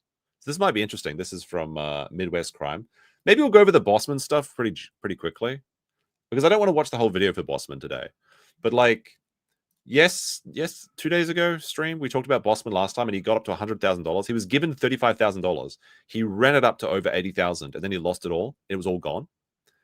But this is the day after. So Bossman was having a freak out, and he's like, it's kind of sad. Like he's crying and stuff. He's talking about like how he lost it all. Like I'll show you a little bit of it. very sad night, but that's okay. Very I sad will night. never ever make another 80K in my life. I mean, not with that attitude. I mean, you're not going to make 80K if you don't just keep gambling, right? I've been trying for 3 months, and it happened one time. Imagine somebody gives up. Like, it's like, I've been trying for 3 months and I made 80K and then I blew it all. Like, oh my goodness. And when I do it, don't be sympathetic for him, okay? I know some people might be saying, well, he's crying and stuff. He's sad. He's a gambling addict. You can't have any sympathy for these people because you're going to find out what happens. Did it? I was just like, I want to, dude. Like, I literally don't want. He's saying he wants to Epstein himself. I can't say that anymore, dude. They're gonna fucking take me away again, man. I don't mean that. I just fucking like, I'm pretty fucking like miserable, dude. Enough. You know, that was about my rock bottom right there, dude. Losing that 80K was about my rock bottom, dude. I haven't cried like that in a long time, man. I fucking hate my life so much, man. I hate the fake people all this bullshit's brought to me. It's so sad. Okay, so surely you would think that like he lost $80,000. I mean, it was over $100,000 in the way that it worked because you win, you lose, you win, you lose, you win, you lose. So he racked up his grand total was about 80K, but he lost over $100,000, and he went back to zero. He went from a $10,000 gift, lost it all. He got a $15,000 gift, ran it up to 80K, then lost it all. So this is the next day. He's crying. He's sad. He's depressed. He wants to Epstein himself. Surely he would never gamble again. But then some juicer gives him more money. Just withdraw. I don't even remember, bro. He's like, you know what, Bossman? I feel bad for you. I feel bad for you. Perfect. They give him like another, I think it's like 10K. I think he gets another 10K from juicers. Is Eddie still evil? Of course he is. He's evil Eddie. Of course he is. Of course he is. So he gets another 10K. And he immediately goes back to a little bit of gamba, just to take the edge off. Just a little bit of gamba, take the edge off, right? He goes back to his games. I think he even wins like a little bit again. It's like I don't want to, like I said, I don't want to watch this whole video. It's like 30 minutes. I'll just give you the summaries. But you can try and guess. You can try and guess in chat what happens. But I'm showing this for a specific reason. I want to see if I can find his account where it actually shows how much money he has. Where's the wallet? Okay, so he has Solera or Selena. It's like a type of cryptocurrency. It looks like he has $13,000 US. So he was just complaining that he was given all this money and he lost it all. He's somehow been given or won up to $13,000. Surely he would have learned from his mistakes. But no, he goes back to Plinko. These are $18 balls. Like yesterday he was doing like $1,800 balls or $3,000 balls. He goes back to fucking Plinko. Why not? One more spin. One more swing of the wheel. Just one more time. Just one more chance. I'm not asking for a day. I'm not asking for a week. Let's go. Just one more hour of gamba. And I can make it back. Yes. And spoiler alert, he loses everything. Oh my God. It's over. Bro. It's gone. It's gone. So this is why you should never feel sorry. The reason I showed this is because you should never feel sorry for these gamblers. I mean, obviously there's a sickness and they should get help. But if you see them sad and they're like, just give me $10. Just give me $10 for a bottle of wine. Just give me $10 for a hamburger. I'm going straight. Don't believe them. Don't believe their crocodile tears. They're always going to go back to gambling. They're always going to be in the same problem. The only reason they're sad is because they can't gamble more. So if you've got someone like this in your life, just don't give them money. That's the only way to, like, you probably shouldn't be giving family members money that you don't expect to get back anyway. But like a lot of people have like a gambler in their family. Don't know if I do. Do I have anyone that's gambling? Apart from myself. I mean, but I didn't really gamble. I've never been to a casino. I want to go to a casino, you know? Like when I was in South Korea visiting Jeff in Busan, they have a casino there and you can't gamble in Japan. In fact, you can't really gamble in Korea as well. Like South Korea, if you're a South Korean, you can't. But if you're a foreigner with a passport, you can gamble. So I've walked through casinos before when I was a teenager, because they had a restaurant in Melbourne that we went to. But I've never really sat down. I've never played a slot machine. The only gambling I've ever done is like bets with friends, which I guess is just like having a bet. It's gambling, but it's not really gambling. You know what I mean? But like I was in South Korea, and I wanted to go lose like $20 in the casino and then just go home, just so I can say that I've been to a casino. But it was after drinking like very heavily with Jeff and Andrew and this other guy that was there. And I tried to get in. They just wouldn't let me in. The casino is like literally only for foreigners, and you have to show your passport. So I walked in, like I was pretty sloshed, I'll be honest. I walked in and I was like, it was like maybe 9 o'clock or something, and they're like, "Oh, do you have a passport?" I'm like, "Yeah, here you go." And he looked me up and down. He's like, "Oh, okay, it's members only." And I was like, he was just lying to me. He was just lying to me. I mean, good for him, I guess. You probably shouldn't let drunk people into the casino. But like, if it was members only, wouldn't you just say that first rather than showing the passport? So I guess he was like looking for any reason to decline me. But then he's like, the members only, the members only lie. And I knew he was lying straight away, but I was like, oh, fine, it's okay. I'm drunk. I get it. So I still haven't actually gambled at all. Bad for the casino. I mean, they're honest gamblers over in South Korea, apparently. Allegedly, they're going to be building a casino in Japan, I think, in the site of the World Expo Fair. I guess I have bet on horse racing and boat racing is the two forms of legal gambling in Japan, apart from pachinko. I did go to a boat race once, but that was kind of just like, I wouldn't really consider that gambling because, like, I mean, it is. We were just watching the boats essentially, and we put down like $5. I think it'd be fun. I think it'd be fun to play some blackjack or some things like that, though, like blackjack, some poker, something like that. That's what I want to do. I worked at a casino blackjack and 5-card poker, and most are fair games. What do you mean by that? What does it mean to be fair? Probably saved me like 2K. I didn't have that much cash with me. I was limited because in Korea, Korean money is so funny because it's like Japanese money is confusing because it's like you have to add like they don't have like a dollar. They just have cents. So if you have $1, it's like 100 cents, and it's the yen. 1 yen is like 1 cent, and like 2,000 yen is like $20 basically. So it's a little bit confusing because the numbers seem really large. Like you go out and spend like $100, it's like 10,000 yen. But in Korea, they add an extra zero. So if you're spending like, it's really confusing for me because if I want to go like $1 is like 10,000 won, and I'm like, oh, here's 10,000. This should cover it, right? And they're like, no.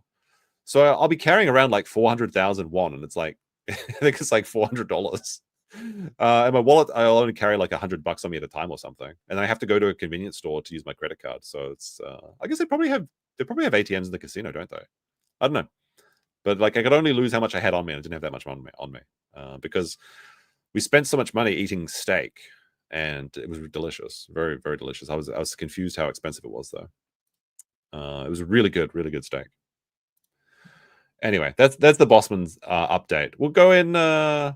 The King Cobra stuff might scare people away.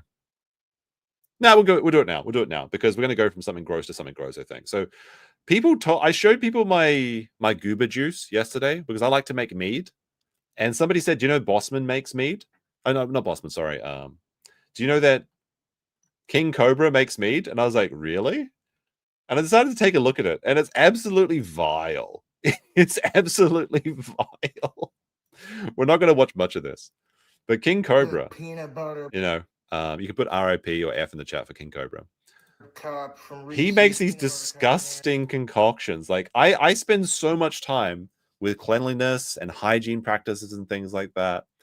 And he just throws all this shit, like dirty hands, dirty fingers, dirty jars into and it works for him.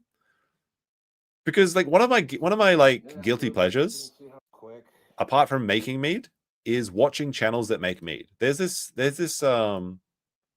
couple, right, called Citysteding, and I think they're actually like really unpopular in the mead making community. We always make. So it's just like this old, they're kind of adorable. They're the old Floridian couple, and they make mead and they make jokes, but they're kind of like organic hippies, and they don't like to use nutrients, and they kind of tell some bad practices with mead making. It doesn't matter because you can still make mead without bad practices. But they're like one of the biggest mead channels on YouTube. And it's kind of just fun to like listen to them and watch them make stuff. Like, so it's just like the average videos like this. See them. They're just like So, boomer jokes, and weeks gone by. they make mead, and they're pretty good at it, honestly. And I think they've gotten better over the years. Like they're starting to use more of the common practices, like using I guess Fermato is like the big like nutrient or something, things like that. But anyway, I'll just listen. Like it's like an hour long. I'll like put on one of these videos as background noise, and I'll just listen to them make mead. And while I'm doing something else, while I'm editing or while I'm writing something or something like that, or doing emails or something like that. So I'll watch these videos, but they always talk about how much you have to sanitize. That's like one of the in jokes is the red bucket of sanitization. It's turbos, and they sanitize everything, and they usually get like a really good a product. So when I see like these King Cobra JF meads, they're absolutely vile. Absolutely vile. Let's see his mead update. Let's take a look. And the camera's dirty too. I had to change the balloon because that balloon was starting to fall apart, and I gave it a little bit of a shake. Okay, I mean, this is pretty easy. This is a fun way to make mead or make homebrew. Is just you buy like a bottle, like a juice bottle, put some sugar in it, and then put a balloon on top. That's fine. I do this. I do have airlocks, but because I was showing my girlfriend how to make wine, I decided to show her the basic one to do, like with just like the balloon thing first, and then we made like a proper one with an airlock and everything later. So you can do this, but like his actual like preparation is what's actually really. It's not Jenkem. Stop saying it's fucking Jenkem. That was what people accused me of the last one. I'm trying to find the original one that I watched. He made Skittle meads, which is actually kind of reminiscent to what I did as a kid, because we would buy cider and then we would throw Skittles in it, and the cider would like dissolve the Skittles, and it was actually pretty tasty. But he makes like, I mean, like his jar, for example, there's a big crack here. This is going to let in oxygen. It's going to oxygenate the brew. You're going to get that cardboard taste. To be fair though, he does have a proper fermentation jar and a proper lid with a, I mean, apart from it being broken, like here, but he does have like an airlock with a proper airlock. I want to see if you can show the Skittles. It's like really funny. He's like drinking and stuff. So ironically enough, I start getting into the King Cobra content after he's dead. So he's tasting the Skittle brow. Like overtly sweet. Stick to your teeth sweet. But look at this. He sticks his pinky out to drink. He's a real classy man. And look how cloudy this is. Like, oh my goodness. I don't think he ever re-racks it. I think he just ferments it in primary fermentation and then just drinks it straight away. One of his viewers got sick of a possibility of botulism and sent him a full kit. So that's why he has the airlocks. Oh, I see. So one of his viewers got sick of the potential for botulism, and they sent him a mead-making kit. I see what you're saying. His nails, yeah, they're pretty rank. This is some wild stuff. I was trying to find I couldn't find the one where he's making the. He made one with like actually kind of sounds good though. What is this? Oh, that's his magic cigarette trick. Where is the one that I saw where he's making it with apples and I want to find the original one. Somebody linked it to me. Mead update and rant. I watched a couple of these because I was kind of fascinated with the difference in the way that I make it and the way that he makes it. Like he's got the whole balloon over it. He doesn't even pop out. Like there's no like. So here he has the balloon. What you're supposed to do is put a little hole in it so that the air comes out. But you're not supposed to inflate it like this. But I mean, kind of like all mead looks like this though. Like mead, when you're brewing mead, it looks like this. I can show you if you guys want, because I have a thing of mead that looks exactly like this, except my balloon's not as crazy as this, because I poke holes in my balloons. It is kind of fun to see the balloons inflate though. But if you do this, the balloon will pop. But he made like a mead with there's the Skittles. There you go. You can see the Skittles. This one's crazy. The Skittles are just devoid of their color. Skittles meat is looking good. It looks like it has a My Little Pony in it. It really does, actually. Skittles are dissolving nicely. Give it a couple. Coming along nicely. See how the Skittles meat turns out. Also, like, when in the foam builder at the top, I don't know if anyone... I shake my meat around to dissolve the foam back into the solution. Because I don't like it. Like, it develops like a line. They call it like a Croissant line.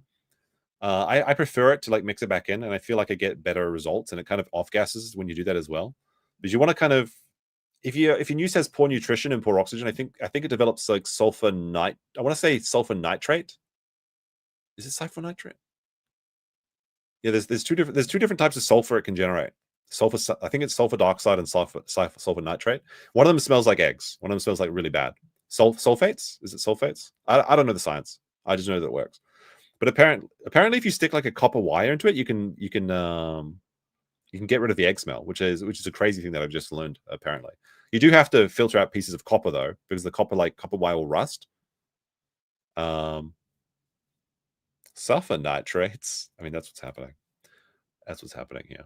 Anyway, sorry, I got distracted by that. All right, let's take a look at this video. Watch this at 1.25 speed. Then I'll talk about the dinosaur stuff, and then I'll probably get back to work. But I do have some stuff to do today. All right, let's take a look. This is I like their video, as you should be liking the stream. This is when they realized the severed head was real. Maybe one of the heads is going to show up in one of these jars. This looks like a head jar, honestly. Hey, is this blood? Let's take a look. Possibly be blood. Hey, who did that? Who did that? You got blood on your hands here. Nobody's armed? Nobody's armed. You sure? Taylor Schabusiness, a 25 Oh, this is Taylor Schabusiness? year-old woman, pretending to be insane to cover up one of the most disturbing crimes Wisconsin has ever seen. I actually had no idea this was related to Taylor Schabusiness. A brutal murder, followed by a gruesome act of mutilation that left an entire community horrified. Old it all news? began on February Yeah, I guess 23rd. so. But like, this is the new body cam, right? Actually, not really, but it's close enough. I'm gonna check it out. 2022. Because like Jeff was really into Taylor Schabusiness, but I wasn't. So I saw him streaming about it like every night for ages, and of course there was the retrial. But I never really paid much attention to it, so I'm kind of curious what happens. Quiet neighborhood on I've Stony actually Brook seen the body Lane, cam. Green This is the Bay. first time I've A seen mother it. walked into her basement and found her son's head in a bucket. Seconds later, a chilling 911 call shattered the silence. County Public Safety, how may I help you? I have no clue what's happening with my girl. Swears that Explore with she us? found Yeah, her Uwu Crew does a good job on most videos. Do you think they're going to get the body cam from you know who? severed head of her son in the basement. Did you go down there? I went down. I can't tell what. I'm part of my language. I'm kind of a little freaked out. Okay. Did she just wake up and say that? Yeah. And whose head is it? She's claiming it's her son. How old is her son? 24, 25. Has he been missing or? No, yeah, he was here yesterday with some chick, and then now all of a sudden nobody's here, and she came up to use the restroom a couple times, and she keeps calling and calling. Now she's saying that she hears the phone down there too. Okay. Is she with you right now? Yes, yeah, she's upstairs. She's a little freaked out, and I don't know what to do. Okay. All right. Stay on the line. If she won't look again, I don't know what the hell, man. Do you think she's hallucinating, or do you think that? I don't think so. I went down and there's something in the bucket. I can't. I don't know, man. And she's a little freaked out and kind of freaking me out. Can I talk to her? Yes, you can. Hi, Kara. So can you tell me what's going on? Are you positive my son's head is in a bucket, my own bucket, in my basement? What makes you think that? Because I looked in the bucket. And what did you see? Exactly what I told you. Okay. Where's the rest of the body at? No idea. It couldn't be. Does anyone know, out of curiosity? Like, has this all been solved, or is it just the head? Did they eat the rest of the body or something? Like a fake head? Mr. Bucket. I'm not touching it. I'm not looking at it again. Okay. All right, ma'am. Just go ahead and wait for the officers, okay? What do you guys think of the adding spooky music to body cam videos? So I guess if you do that, you can make it like, I guess people would argue that it's transformative. It isn't really. I don't know, like adding the spooky music to the body cam. Does it improve the viewing experience or does it lessen it? Our coverage is made S possible tier? by Morgan & Morgan. If you've been seriously hurt, your injury... All right, Morgan and Morgan. Let's skip the ad. Let's go. It looks like the music stops here. Maybe they just do that for the intro, where they have like the fancy animations. Because if people watch a video past 3 minutes, they're going to watch the whole thing, basically. More or less.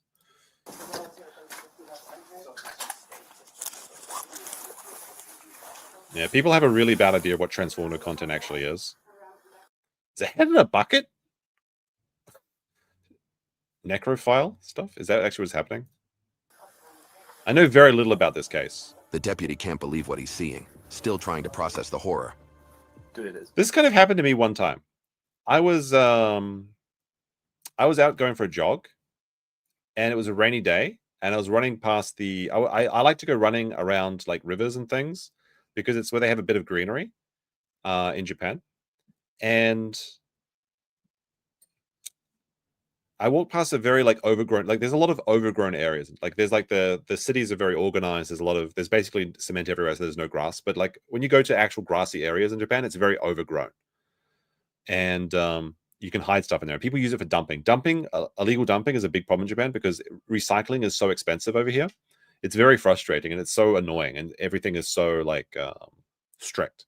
So I was running along, just going for my jog, right? Because I want to be trim and not weigh 250 kgs. Well, this was actually years ago, and I saw a head in the bushes. I was like, "What the fuck?" I was like, "What the fuck?" And I know some people know this story. I got closer, and it was like a whole body. I was like, "What the fuck? What the fuck?" I got closer. And then I saw a suitcase full of magazines. I was like, what? I looked inside the magazine. I looked at the magazines. It was all porno mags. And then I looked at the body again. It was a fucking love doll. somebody had ditched their love doll Because obviously if you recycle that, it has to go through the recycle system, and the people will know that you have like a sex doll or whatever. So somebody had ditched 2 suitcases full of porno magazines and DVDs and a full body love doll. I found it in the oh, bonus, right? Like I can actually show you this. I have a video of it. Let me see. It's one of my old videos. But I'll show you that I'm not lying real quick. Because it was spooky. It was spooky. I was like, what the fuck?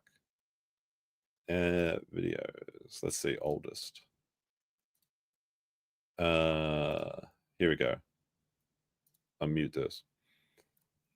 I'll show you, so I'll walk you through what I saw. Oops, sorry, I'll pause this one.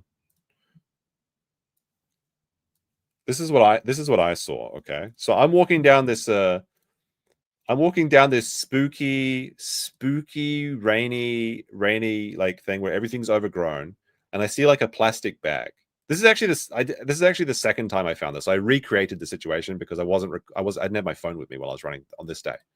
So I went back. So I had to recreate it.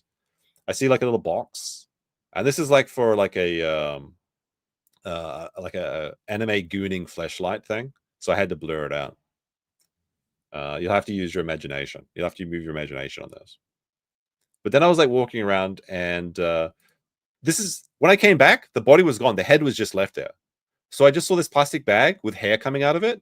And the magazines in the suitcase used to be here. So somebody went back, not me, not me, and stole 2 suitcases worth of porno mags and the body, but left the head. But then it was like this head thing, and I was like, I like poke it with a stick sort of thing, right? So this is plastic. So I was like, what the fuck? Yeah, sure, buddy, sure. Not, it wasn't me. It wasn't me. The Shaggy defense, exactly. And like, there's a few DVDs left over. And there's like, you can see some of the trash. So this is what people do because they don't want to be, I guess, shamed for doing this and stuff, you know. So there you go. So I had but I literally thought I had found a body. I literally, that's exactly my first. I was like, holy shit, did I just find? Why were you walking there in the first place? I was going for a jog along the river. There's a river there. Actually, I went jogging yesterday, and I was very happy. Like, this is a boring story that nobody's going to care about. But I went jogging yesterday, and I saw a Japanese falcon, which is super rare.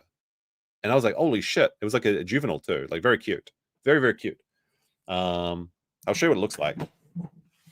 It's not the same one. But, let's see. Like, falcons are really cool. So it looked like...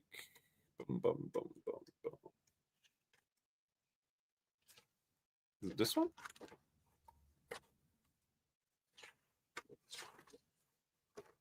It looked like this. Oh, wait. It looked like this. Very, very cool. Very cool. But it flew away before I could take a photo of it. So very sad. All right, I'll continue with the Uwu crew stuff. Even though it's not really Uwu crew. Oh, wait. I'll say one more thing. I made an elementary mistake. If you see birds and you want to take photos of them, you can't look directly at them. If you look directly at them and you start reaching for your phone to take a photo, then, no, it isn't.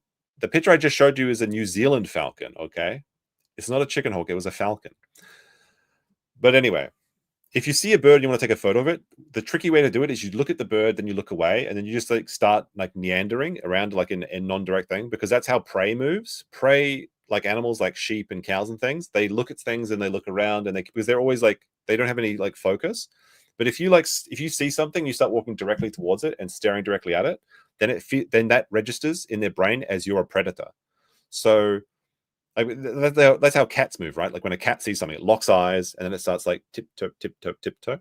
So if you actually just act like a cow, essentially, or a sheep, like looking around and kind of like gormless, you can get really close to birds and things like that. So a little tip for you if you like birding. It's very good psychology for the animals. Let's just... Okay. Hold on. It's rude. That's very rude. Both officers freeze, still in shock, struggling to believe there's an actual human head in that bucket. And look, just try it. You see some pigeons, well, pigeons are kind of stupid because they basically have no fear response whatsoever. But like, if you see some animals, try that and see how close you can get to them. That's real low. Bovine vibes, yeah. I'm cow posting. 1 to 82 Sam.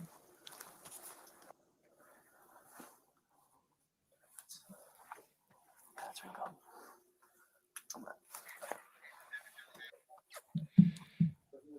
If we could get more units here sooner rather than later, that'd be appreciated. We've got.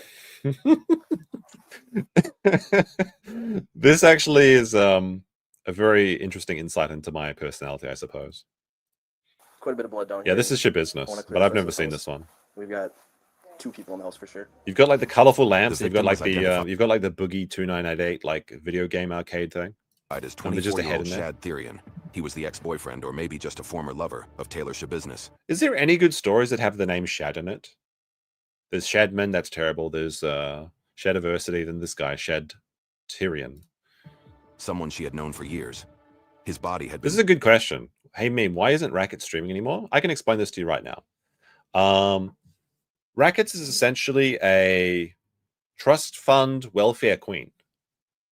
What I mean by this is that you think about welfare queens or people that are on the welfare, right? There's something called the welfare cliff. Like if the government gives you $2,000 a month, right? And you don't work, you can stay home and play video games. But if you work 30, 40 hours a week, you might make $2,500 or $3,000, and you'll no longer be unemployed. So is 30, 40 hours of work a week worth the extra $500, or would you rather just have all that free time? Like it's a pretty sweet deal to get $2,000 a month and just play video games, right? There's very little incentive, and this is a problem for people. Like this is a legitimate problem in society, is that people don't have the incentive to get off welfare because the welfare benefits are so nice and cushy that getting past that cliff to where you're actually getting a proper return for your time investment is too steep for some people. Now, Nick is a welfare baby. But it's not from the government, it's from his parents or from his grandparents. He's got his trust fund. And it kind of, this is not like super confirmed, but basically everyone that I've talked to that has information about this has confirmed this off the record. Nick essentially gets money from his trust fund from the amount of kids that he has. So he literally popped out 5 kids because he's a welfare queen. Just like various people will pop out a bunch of kids so they don't have to work. So and I'm not going to, these are not official numbers, okay? But let's say he's getting $1,000 a month for every child. That's $5,000 a month. If he's getting $5,000 a month or a week or whatever, which is not unreasonable to think about if you realize he spends $3,000 a month on snacks. But if he's getting $5,000 a month for doing nothing, why would you want to work? Because if he streams, he might make $1,000 a week. Is it really worth it? Like if you're already getting $5,000 for doing nothing, right? And you work a little bit extra, you get an extra $1,000. The extra $1,000 doesn't really go that far. I mean, you may as well just sit in your ass, watch Unsilver Law doing cooking videos and stuff, and then just not get any of the backlash. Because not only is there the benefit, like you do get the social feedback from streaming if you've got a positive audience, which Nick doesn't at the moment. He has a very critical audience, so he has to both use up his time, which is anathema to him because he hates working. He gets all this backlash, the social backlash from people telling him he's a piece of shit, and he doesn't get very much money for it. It's not really worth it. So you may as well just sit on welfare and just reap the benefits of having 5 kids and having rich grandparents, which is a superpower. So good for him, I suppose. But that's basically the ascent. That's basically why he's not streaming. He's no longer getting free. What I want to say? He's not getting the free social dopamine hits from having thousands of people tell him he's a god. And the juice is not worth the squeeze. So the extra couple thousand he might make from streaming, not worth it to just sit home, watch Star Trek, goon to Aaron, and read his Kiwi Farm thread. That's why he's not streaming. Brutally dismembered, pieces scattered, cut apart with kitchen knives. Investigators quickly traced a possible location for Schabusiness, a home on Eastman Avenue. They also flagged a van connected to her name. Please nobody, please nobody.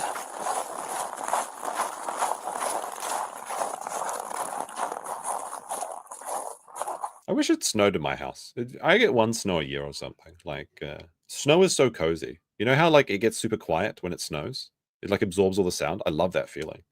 I need to move to a colder part of the country. It snows like 2-3 days a year where I am at the moment.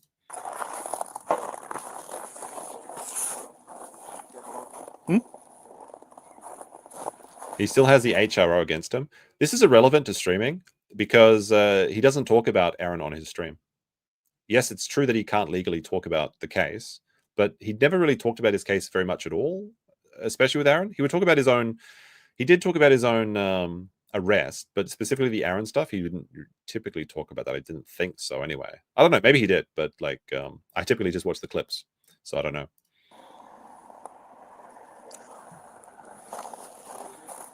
Nothing.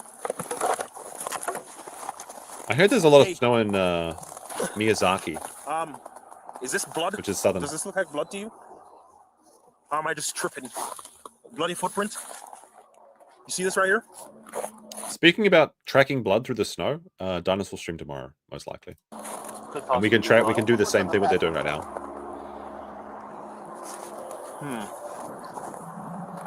Hey, who did that? Whose footprints are these? Hi, Taylor. How's it going? Officer Russell with the Green Bay Police Department. Just make sure you ain't got nothing on you here. With Taylor. Contact with Taylor. Taylor, you have a warrant for your arrest. Just put your hands behind your back, quick. Anybody else in your apartment? You got blood on your hands here too. What she responded like, "Is there anyone else in your apartment?" Like, there's a. How many people are in your house? 1.1. Like, what do you mean by that? No, on your hands. Okay, yeah, we're gonna have to. What apartment you in? What apartment are you in? Do we have Adam 3 come up? The Miyazaki Prefecture. On the double. Which That's what I'm apartment? talking about. One, there's what they came back to.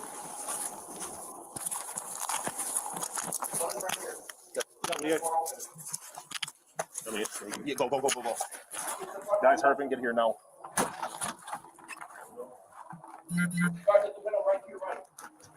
Watch this window right here.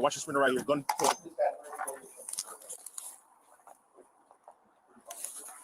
Go in here. Come to the back of the apartment. That's where we are. You come over here.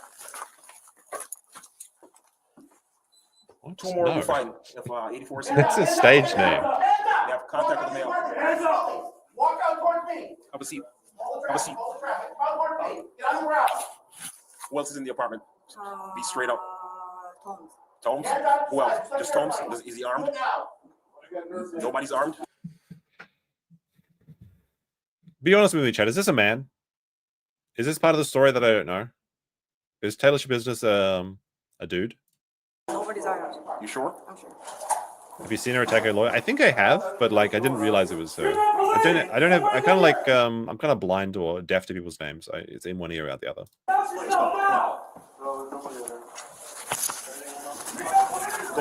ahead.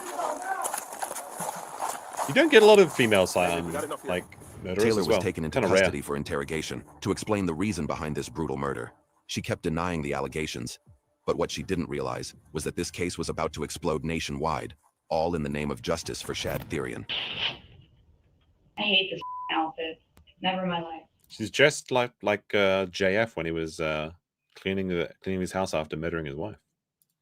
Well, a few hours ago, police were dispatched to an address on Stony Brook at the parents' house of Shad Therian. Do you know Shad? And how do you know Shad? He's my ex. He's your ex-boyfriend? Yeah. Okay. Well, they found a kind of disturbing stuff at the house there. Oh, really? Yeah. A lot of blood, basically Shad's head. Yeah. And then, so... She's not a very good actor, is she? You'd expect her to at least try a little bit. Just like it's all very, very, very blasé. You know you were there at one point. Yeah. With Shad. It's fucking wild. Like, JF getting away with it is like crazy. If you go over to Prince Edward Island on W Place, we found a little potato that's in memorial to Mama JF on the bridge from Prince Albert Island to the mainland. We also know you left. Now that all van, Shads is that be your in van? jail. No, I mean, I guess so. Your neighbor's van. Oh, the guy I was staying at? Okay. So where did you go? Which place where did the police get you? Was that on Eastman Avenue? Is that correct? Yeah. Is that where you live? Yeah. Okay. I'm staying there right now. Is that your apartment? No. No. Whose apartment is it? That man. And who is that? Is it Prince Albert or Prince Edward? Prince Edward? Scott? Prince Edward. Edward. So, that's his van. Yes. Okay. And so, did you leave from Shad's house and go to Scott's house sometime today? Yeah. Okay. Well, they found part of Shad at his house, his mom's house. Found his head. Where's the rest of his body? I'm going to be exposing myself a little bit, but like I was watching Wednesday. You can call me gay if you want, but I was watching Wednesday. I think it's okay as a show. It's not amazing, but it's kind of entertaining. And they have a support group for body parts in the show. So like Thing is there, and they have who's the guy that plays who's the guy? Shit, it's Christopher something. Who's the guy that plays the Doc in Back to the Future? They have that guy in that show. He's just a head in a jar, and he's one of the support members, or I guess he's the support group member for the body part support group, which is called Some of Their Parts. It's very fun. It's a very fun little show, actually. I think it's okay. But it kind of reminded me of that. So he's like, his head's just there. He has to go to that support group now. There's also a fun little gay twist. It's very like it's a Harry Potter-esque twist in the finale of Wednesday season 2. Christopher Lloyd. That's what I was thinking of. One of my favorite actors. He played Fester in the movie. Is that true? It's very cool. I actually like the cast for Wednesday. I think it's good. People make a lot of fun of that Jenna Ortega girl or whatever, but I think she's very well cast, and she does her acting's actually pretty good. There's an episode where they have a body swap, and she has to act like she's all Genki or like energetic or whatever, and I think she does quite well. I also like the casting for the guy that plays Fester in the Addams Family. The Wednesday show is actually pretty good as well. I think this show is finished now. Like I think season 2 was the end of it. I don't know. They left it on a cliffhanger. We'll see. I don't want to spoil it for anybody. It's there. Is that I enjoyed it. I'll say. Okay. Can you tell me what happened? Oh, he was scary as shit as Judge Doom. I blacked out during that time. Like that when I was a kid, that was like a real scary Why not? moment. Unless you just up and move, which you could have. You don't know. Where do you think the body would be? I was right there by the bed. By the bed, you think? Yeah, I was cuddling it by the bed. What? I was cuddling it by the bed. You were cuddling the body with the bed? Oh, okay. Did she just give up the information straight away? Just cuddling with the disembodied, well, beheaded body? Was it just you and Shad down in the basement? Yeah. Was anybody else down there at any point in time? There's always When like do the you think show has a twist all the time. The whole show is twists. You went to Shad's house. I was there like 2 days ago. Okay. Did you stay there the whole time? Mm-hmm. Okay. You start to remember now what happened with Shad? A little bit? Or you remember something? There was this chain. Thing, right? Yeah, like I was playing around with it. Okay. And How did she get the head off the body? Did she use like a chainsaw or did she just cut through like a madman? It takes a lot to get a head off a torso. like we were smoking, right? I'm terrible at explaining things, so let's see here. And then Oh, I'm so delightfully befuddled. Oh no, I've never murdered someone before. Let me just compose myself and I'll explain how I cut this guy up. She really is a psycho. I never knew why people were so invested in this story. Now it makes sense to me. here comes Bread the chain, knife? right? And then you put it around his neck. Well, we were like playing around and then I'd use a spoon. I'm pretty sure I could get through a So head you with were a spoon. smoking. What would that be? ice. Ice? Maybe. Have you taken any other drugs tonight? No, this is still from 2 days ago. I don't mind. Were you smoking the ice? Yeah. And how? On a pipe or someplace else? The one that's on the counter or on the table. I left the baggie there. You did? I did. Where? Green baggie, and they should be But where exactly? In Eastman or Restoring? at the Stonies? In Rockville, Minnesota? Shad's. At Shad's. Okay. And you say, where was this place? Where would it be? In the basement or on the first floor or second floor? Basement. The basement. And it was ice in it, and it was a basket, basically a window bag, a little small plastic bag. Crushed up. Crushed up. And so there was a chain. You know what kind of chain? It's the one that's on the same place as where the. And where would that be again, please? I think it's on a dresser. On a dresser? Is it? Oh, is it on a dresser? I don't know. I don't know either. I haven't been there. It's just weird. I got like a weird flashback from it. But what happened? Yeah, it's short. It was real short. And what did you see? I don't even know anymore. Like, it was weird. I was riding him like a donkey, okay? And then, like, I think so. I think that's what was happening. Pretty gross. Like, pulling and then, like, I don't know. Were you two being intimate, having sex? It was getting there. It was getting there. Okay. So will this be considered foreplay? Yeah. Yeah, it was. And then, I just didn't stop. I don't know why. I didn't stop. You guys done something like this in the past? Not like that. Do you use manual strangulation during sex at all? To shed like that? A manual strangulation? Yes. He likes Just like biting her lip. You know what Yes, I'm talking about? he does. Yeah, I do. And you do too, or just him? Both of us. And what would you guys like to do? Is there a certain role playing that you did with Chad? Or was it just some sort of strangulation? How would you guys? We need to see her Amazon cart and see how much what she's been ordering. Do your basically have sex. But does anybody like strangle the other person? I like doing that a lot. All right, so you like being strangled, like having your airway, or do you like doing it to somebody else? The other guys, this guy's here to make sure this guy doesn't get bricked up. If this guy wasn't in the room, he'd be getting a number right now. I think so. Have you done it before? Yeah, with him? yeah, he does. He likes it. So obviously you said you smoke some ice. Do you take any prescription medications? No. You have any mental health issues we should be aware of? I don't know yet. I think Have you been diagnosed with anything officially? Because I know that Chad has some mental health issues, according to his mother, since high school. Yeah. So then you guys were boyfriend, girlfriend at one point? For how long? 2 years. 2 years? 2 years. So when did you start seeing him again? Recently? He's my buddy. He's my homie. So, like, you know. All right, so you've always been friends. Yeah. So you and Chad went back to. I'm going to go on a limb and say that friends don't decapitate each other. How'd you get in? Did you see, was anybody home? The old ball and chain strangler.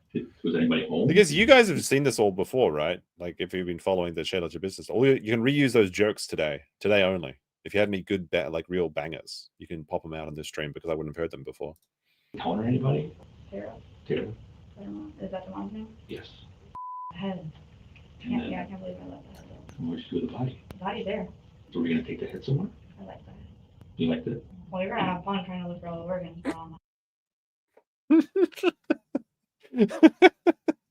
It's just so morbid it becomes humorous.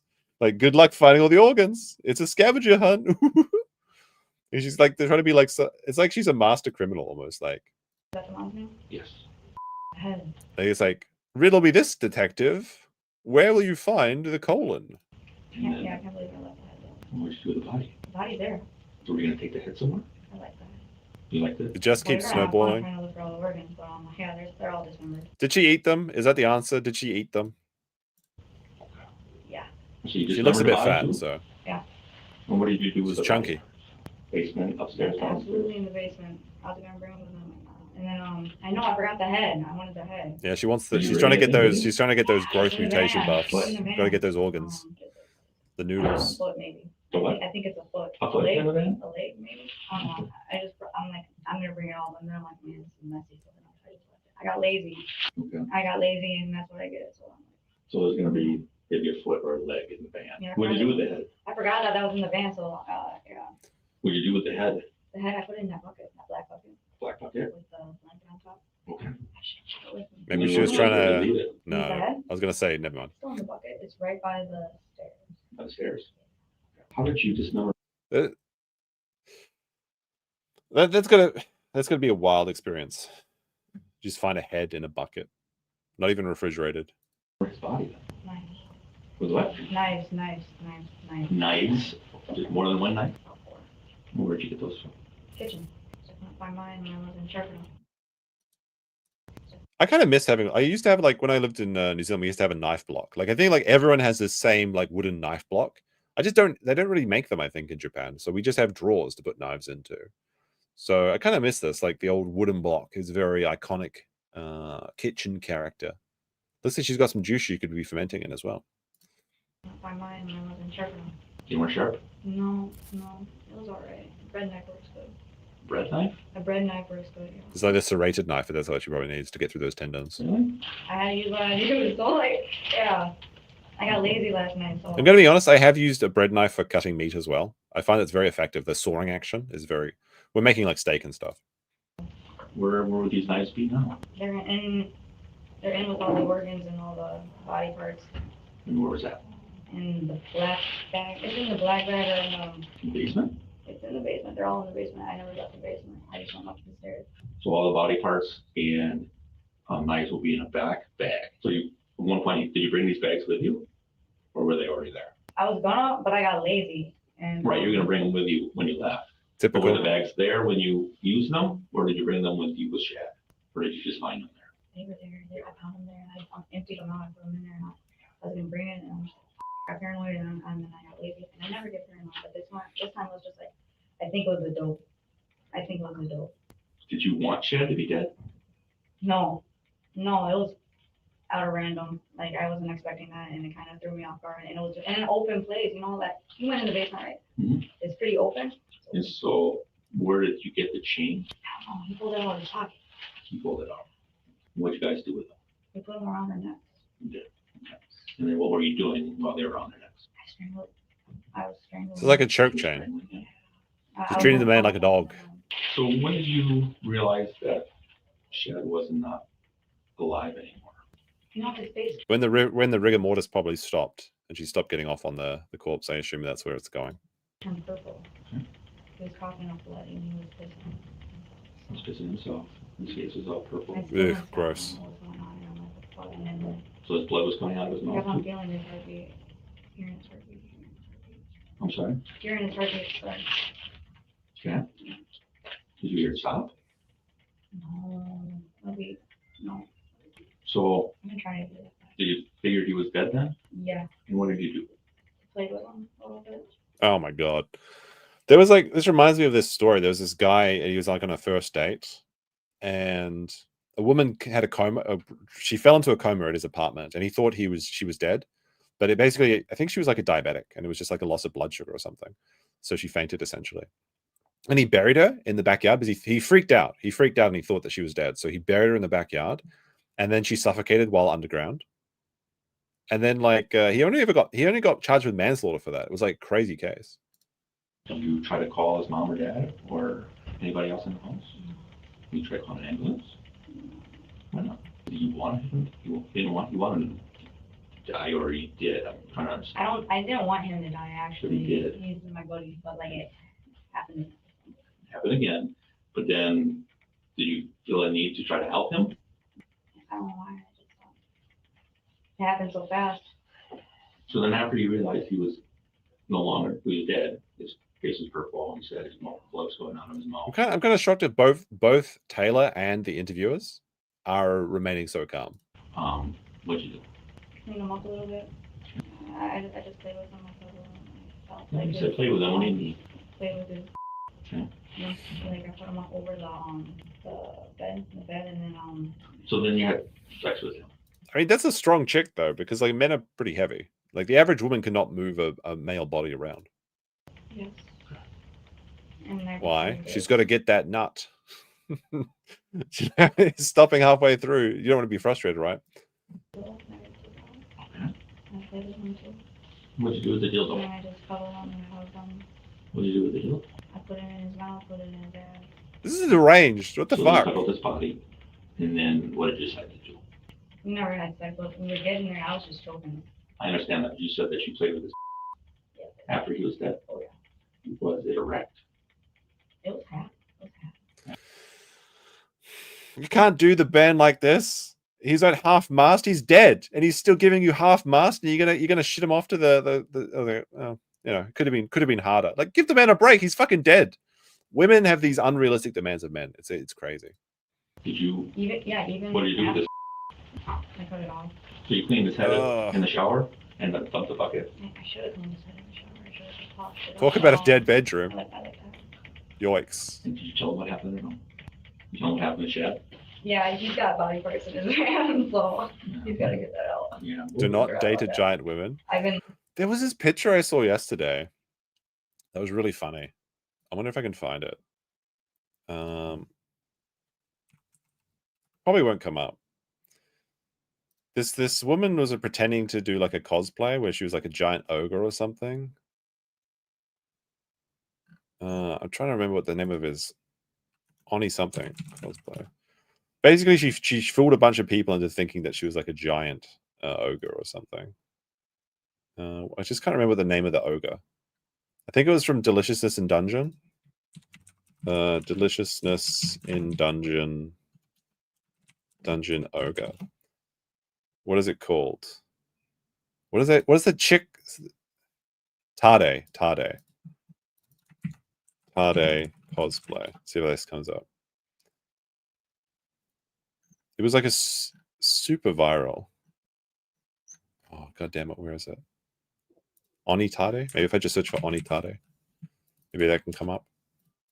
It was just really funny. It worked so perfectly. Maybe late. Let's see if we can find this. Come on. It's just this thick ogre, but there was this girl. Basically, it's this short chick, and she was cosplaying as an ogre, and somebody made her look like she was 7 feet, and then it got like 100,000 likes on Twitter, and everyone thought it was real. I don't know if anyone can find it. That's what I'm looking for. I can't find it, but she actually had the exact build. Like, this is the ogre. It's like thick ogre girl, and there was some chick at a cosplay contest, and she was dressing up as this. Anyway. Not related to this. It's just one of those random access humors, I guess. All right. I want to look into a couple other things, and we'll be with you. And if you need anything, nothing to do. Okay. How you doing? Good. Everything okay? Can you talk about you playing with them? Oh yeah, I was playing with the corpse. Was it light out at some point? Was the sun off? When I looked out the little window, I seen it. You could see light? I could see the light. So you were playing with them when it was light out? Yep. How long did it take it for him to die? 3 to 5 minutes, maybe. But before you chain went around his neck, were you and Chad like kissing or any foreplay or anything? No, we were chilling. We're home. You just chilling. So all of a sudden, the chain went around his neck. Yeah. How come? I'm just trying to get it. He likes it. All right. I was gonna walk him like a dog. And he wanted that. I have no idea what I'm gonna do with it. Yeah. Sorry. Reading my That DMs. was his idea. With the chain. No, it's his idea. It was all him. You made the comment, you said that when you were choking, he was coughing up blood, you kind of were like, I'm going this far, I'm just gonna keep going. Did you realize that by continuing that we killed him? Oh yeah, because I felt bad because I'm like, he's gonna be losing after this. I'm like, I might as well just kill him.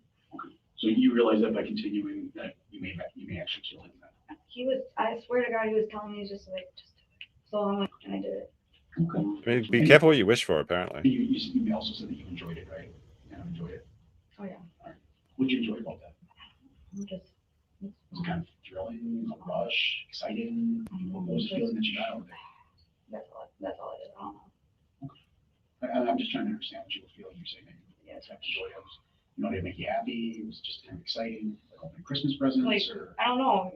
It's, like this is the thing that I have. Like I've always had. You know, like you ever love something so much that you kill it? No. Like, no. I mean, I've heard of killed with kindness, but like this is a bit ridiculous. This is such a. I think some people do have this idea, right? Like the psychopaths have this idea, like if they kill something or they destroy something, nobody else can possess it but them, which is incredibly selfish. I mean, you can't rationalize them, of course, but like, no, fucking no. Happens to me. That's the feeling that I have. I love something so much that I kill it. Like I cuddle it so much and then I kill it. I mean, there's certainly smothering something with love exists, but like, I don't think this extends to choke chains. That's what happens to me. So All right, so he dies, he's dead. You ever read of Mice and Men? Yes, but like she's not retarded. Okay, that's a little bit different. That's a little bit different situation. What about the rest? Like he did. What is his name? Lloyd or something?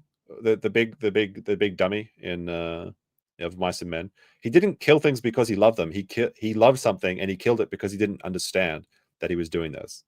She's kind of retarded. I don't know if I should give her that that leeway. You know, she did this. This was a conscious action. I didn't even take it. And then I mean, like it's one thing. I can certainly understand that if there was like a crazy situation where they were just going too rough in the bedroom, and then whoopsie daisy, oh no, we played around with autoerotic asphyxiation, and then you're dead. Whoopsie daisy, yeah, that can happen. But after you realize he is then dead, it's like, well, I may as well, he's dead now. I may as well just chop off his dick and stuff a dildo in his mouth, and keep going because I'm not finished. Two entirely different scenarios. The rest of this Yeah, this is I don't Schabusiness. even know what it is. It's in a big blue container, you know? It's a big container? Tupperware. It's like a big Tupperware. It's Lenny, right? Lenny and Tupperware container. Like a Weissman. Storage coat? Yeah, one of those. And then So that's where the body parts are in? Or I thought they're in a black bag. they're scattered around. Then what about the rest of the body parts? Does that take all day? This is the original Snape kills Dumbledore. What a rude thing to do. Don't write in. I hate it when people write in books. That frustrates me. Like writing in books. I guess it's your book. You can do whatever you want, but like especially in like public books, it's annoying. Not Lenny. I thought it was Lenny. Did you? I was getting pissed off. Something, isn't it? Lenny and George? Or was it George? Is George the Yeah, wrong? because like I was nodding out. Sorry. Okay, so you're kind of sleeping, kind of nodding in and out. Have you taken any other drugs? I should have took drugs. I probably would have helped, but I didn't. So, but it took a while to cut the rest of the body up. All messed up too. So, Speaking about good shows where people get cut up into body parts, Mobland is a very fun show. I would recommend if you're into crime dramas and you want to see a Pierce Brosnan, and also what's his name, the guy that plays Bane.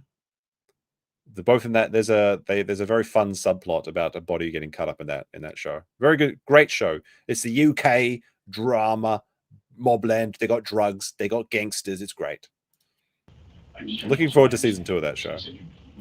Like holy shit! Like if you want to hate a bitch, Maeve in that show is so amazingly hateable. Oh my goodness, I hate Maeve with every ounce of my being, and also that fucking like little kid too.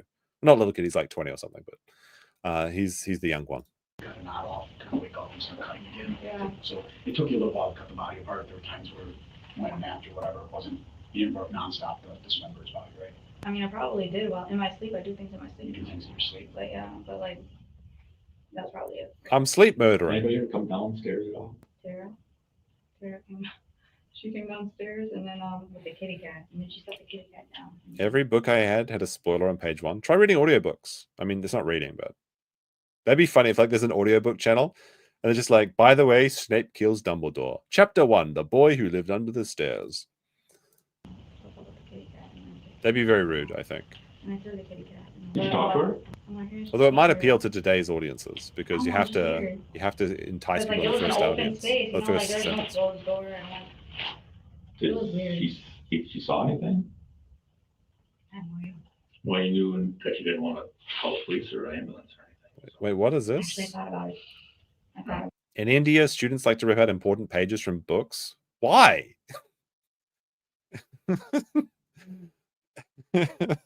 Is the page about not shitting in the street? Did that get torn out? Is that what this is all? Is this the result of ripping out books to use as toilet paper or something? Is that what happened there? Oh my goodness. it. And then I was getting angry at myself. Very angry at myself. Because I didn't have a proper tool. Not having that. It's a competitive thing. They don't want other students to get good grades. Isn't that literally the crabs in the bucket? That's crazy though. I assume it's true since you must have seen it or something, I guess. But like that is such a dick move. That's not a society. That's like Lord of the Flies. Hey, can you see a second? I gotta ask you a question. After a few hours, Although I've seen people do that before, and I found it very rude. Like not only like this, but like not like ripping pages out of a book. But I remember I was walking with my friend, and he saw like an ad, like the ads, and they have like little piece of paper that you tear, and nobody had teared any pages yet, and I think it was for like an apartment. He just ripped the whole thing down. He's like, well, I can't let anyone else get this apartment. It's like, yeah, I guess you got to look out for number one, but it's such a dick move. investigators brought Taylor in for a second interview, this time pressing for specifics. They needed to know exactly how she dismembered the body. I just want to kind of clarify something quick. If I could draw, I'll be shortly. Probably, I believe he's gonna step. It won't take long. We've got a society here, people. So you cut the head and then pull the tub under there. No, when I was dismembering the body, there was, I'm going like this with a knife, so there's love. Whatever, sorry. Okay. Yeah. All right. Can we talk a few minutes again? Out at the house right now, there's, you know what a medical examiner is? They're the ones that kind of like take care of people that died and see how they died. And so, you know, they have a bunch of questions for us that we really can't answer. And the biggest questions that they have is exactly how did you dismember Shad? He could have made this a bit more interesting. Like you could make this, you could definitely, there's a rhyme here I can see. Like, can you remember how you dismembered Shad? Like, you know, something like that. They could have been a lot more creative. Got a fucking mask. But did you know, she's changed to blue too. I mean, was it just blue, different organs or? So you started on the head, right? Yeah, and then I don't know where I went from there. I just wanted to. Did you cut it? Where did you remove his arms? Okay, can you show me where you would cut on the arms? Right there. Right at the elbows. Was this part of the arm left on? All right, let's check out. I think we've seen the good parts of this. I'm kind of curious. I'm just going to go to the conclusion, and then we're going to check out the dinosaur stuff. You need something to knock on the door. Taylor Schabusiness faced a 5-day trial on 3 charges: first-degree intentional homicide, mutilating a corpse, and third-degree sexual assault. Her attorney tried to exclude some of the evidence, arguing it portrayed her as the worst killer in human history. I mean, that's a bit of a stretch. I can think of a couple people that were worse than her. She's a pretty bad person, though. But nothing could prepare. I'm probably going to get accused of simping for her. Like, well, she's not the worst. Oh, it sounds like you're simping for her. No. The court for what was about to unfold. At one point, Schabusiness violently attacked her own attorney during a here we go. It was her second assault on legal counsel, prompting multiple public defenders to withdraw. After firing her last appellate attorney over a no-merit report, the Wisconsin State Public Defender's Office refused to appoint another. Schabusiness never denied the allegations and chose not to testify. Though she entered a plea of not guilty by reason of mental disease or defect, the jury ultimately found her mentally competent. Why has she got like underwear wrapped around her mouth? She was convicted on all counts and sentenced. Is this like she can't spit or something? In prison without the possibility of parole. For exclusive clips and behind-the-scenes content, join us on patreon.com/MidwestCrime. Speaking of like Patreons though, like did you see, because the true crime people are very interesting because some of them are like okay, but then there's some absolutely unhinged true crime fans. There was this one true crime channel that had a Patreon page. It's like, if you guys want to see the pictures of the dead kids, you got to subscribe to my Patreon. I'm not even joking. I can't remember. I think it was the suitcase murder case or whatever. You know, like there was like a kid in a suitcase or some shit. They literally got like court documents and then like, we can't show these pictures on YouTube, but subscribe on my $10 tier on Patreon and you can see the photos of the dead kid. Like they didn't say it like that, but that's what they're like. If you want to see the crime scene photos, then go to my Patreon. Wasn't that Uwe or something? No, it was like this. It was like this woman that was running a true crime channel. But it's crazy how some of the true crime people are very, very unhinged. But I guess it attracts the morbid curiosity. She was beekeeping. Don't know. Don't think those pictures are actually available. It may have been they acquired them illegally. I don't know. The true crime people are crazy. Like I'm pretty sure they're paying the guards in the Brian Koberger case to get the footage from him inside the cell. Because some of the guards are recording Brian Koberger and like they're taking away his peanut butter and his snacks and stuff. He's not getting his vegan meals. And they're sending it to the true crime Facebook mums. Maybe they're trading like sex for favors or something for like to get the premium true crime content. Who can say? Who can say? True crime is a perfect example of why we shouldn't have never allowed women to use the internet. I have weird underwear. That's not true. That's not true. Anyway, moving on. So I like to play the dinosaur game. And we'll be playing the dinosaur game tomorrow unless my girlfriend interrupts us. Because she just messaged me saying that she's doesn't have to work tomorrow. Which was when I was planning to stream dinosaurs. I think I'll just force her to sit in the corner and watch me play dinosaur games for like 2-3 hours while I do that. So because I've already said that the dinosaurs is happening. Anyway, people told me about this alternative game because the Isle has a lot of problems. The Isle has a whole lot of problems. Got to subscribe to this one. Oh, I'm already subscribed. But there's this new game, Echoes of Extinction. It's not available yet. It is in not even in early access yet. But it's in like they're going to do a tech demo releasing in the next month or so, and then they're going to do a crowdfunding campaign. And based on that, this game could be out, I guess, within the year. It looks really good because there's a lot of problems with the Isle. Like a whole lot of shit. This looks really good. What's a good one? But it's got some things I don't necessarily like. But there's some really cool shit in it as well. So first of all, it looks really good. I don't like people in my dinosaur games, but it's okay. I can understand it. They have the AI intro, but like the foliage looks really good because like, one of the problems that I have with the Isle and with the Isle competitors is that they're very cartoony, like Beast of Bermuda and Path of Titans. They kind of have this like two almost like cartoony element to them. But I think this game, it kind of has the aesthetic that I really like. It's very realistic. It's kind of like more gritty, more basic sort of thing. Yeah, the humans are all cavemen and stuff like that as well.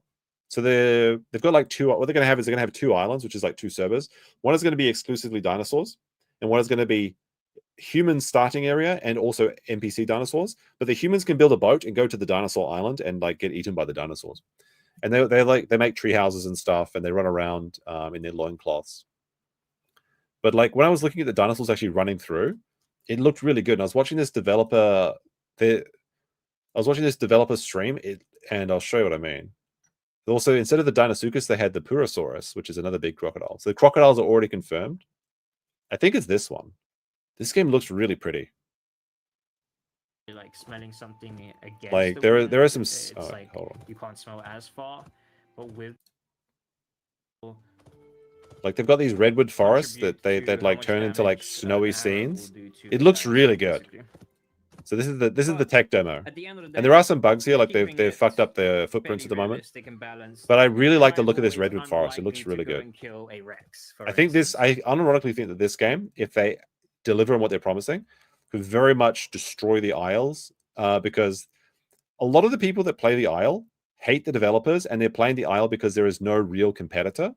Because the dinosaur genre is very niche, and people have very specific sort of desires for them.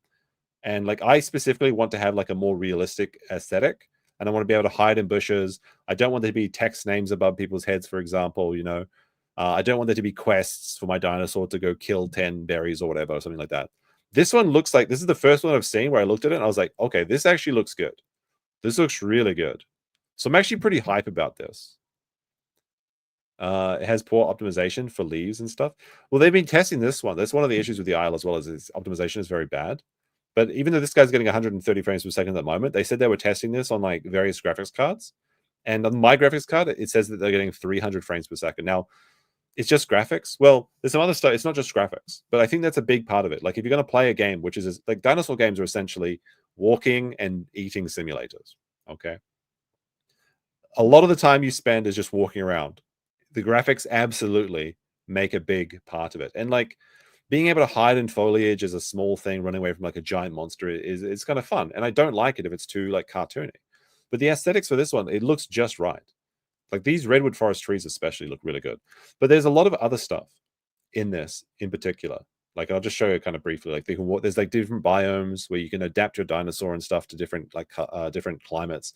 The snow like slowly, gradually like builds up and things. It's very, very cool. They got nice little beaches too. Like they were demonstrating it. I was like watching this while I was like watching it. Like the slowly goes up.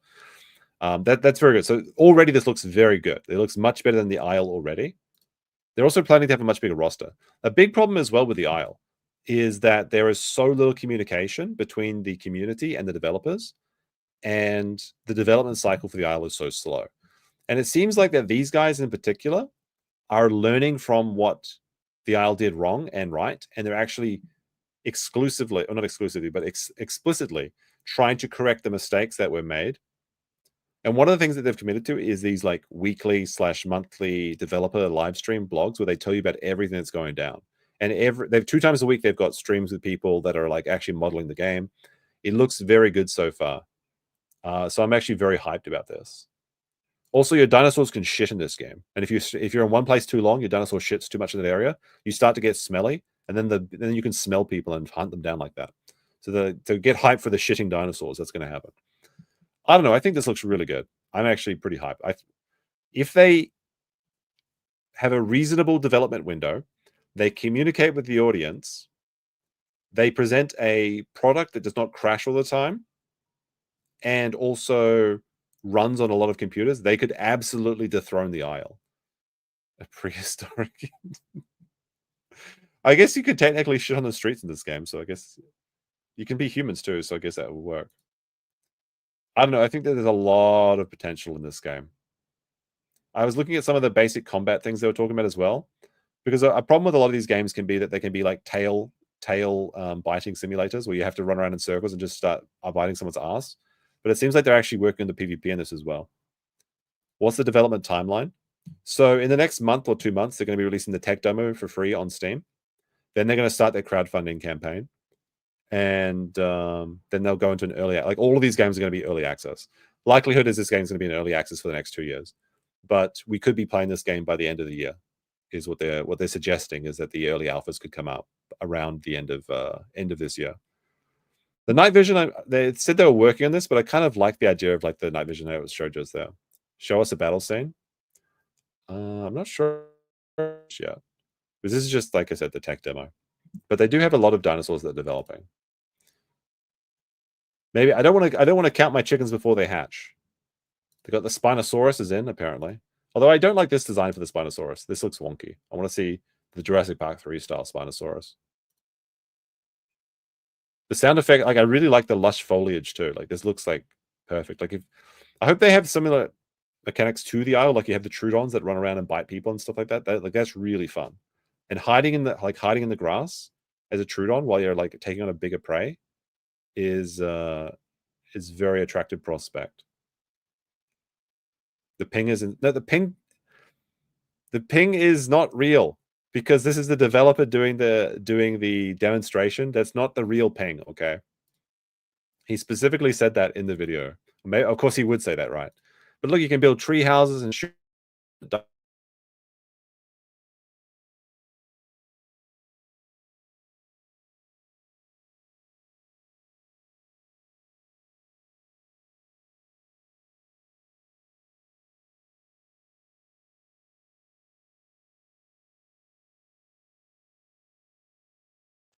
We're back.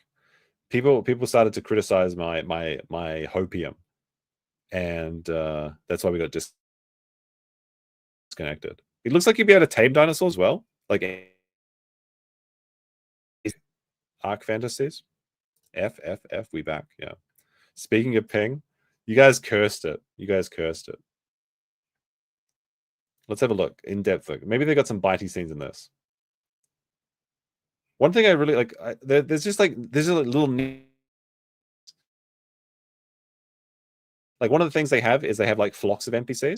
So like there'll be like a small dinosaur you can prey, Bryosaurus or something, and they'll be in packs. And I was watching one of the tech demos, and like the dinosaurs will scatter in like different directions to increase their chances of survival. And then I will, like, after it's been run away, it's been escaped for long enough, they'll like call for each other and then recollect back into these herds.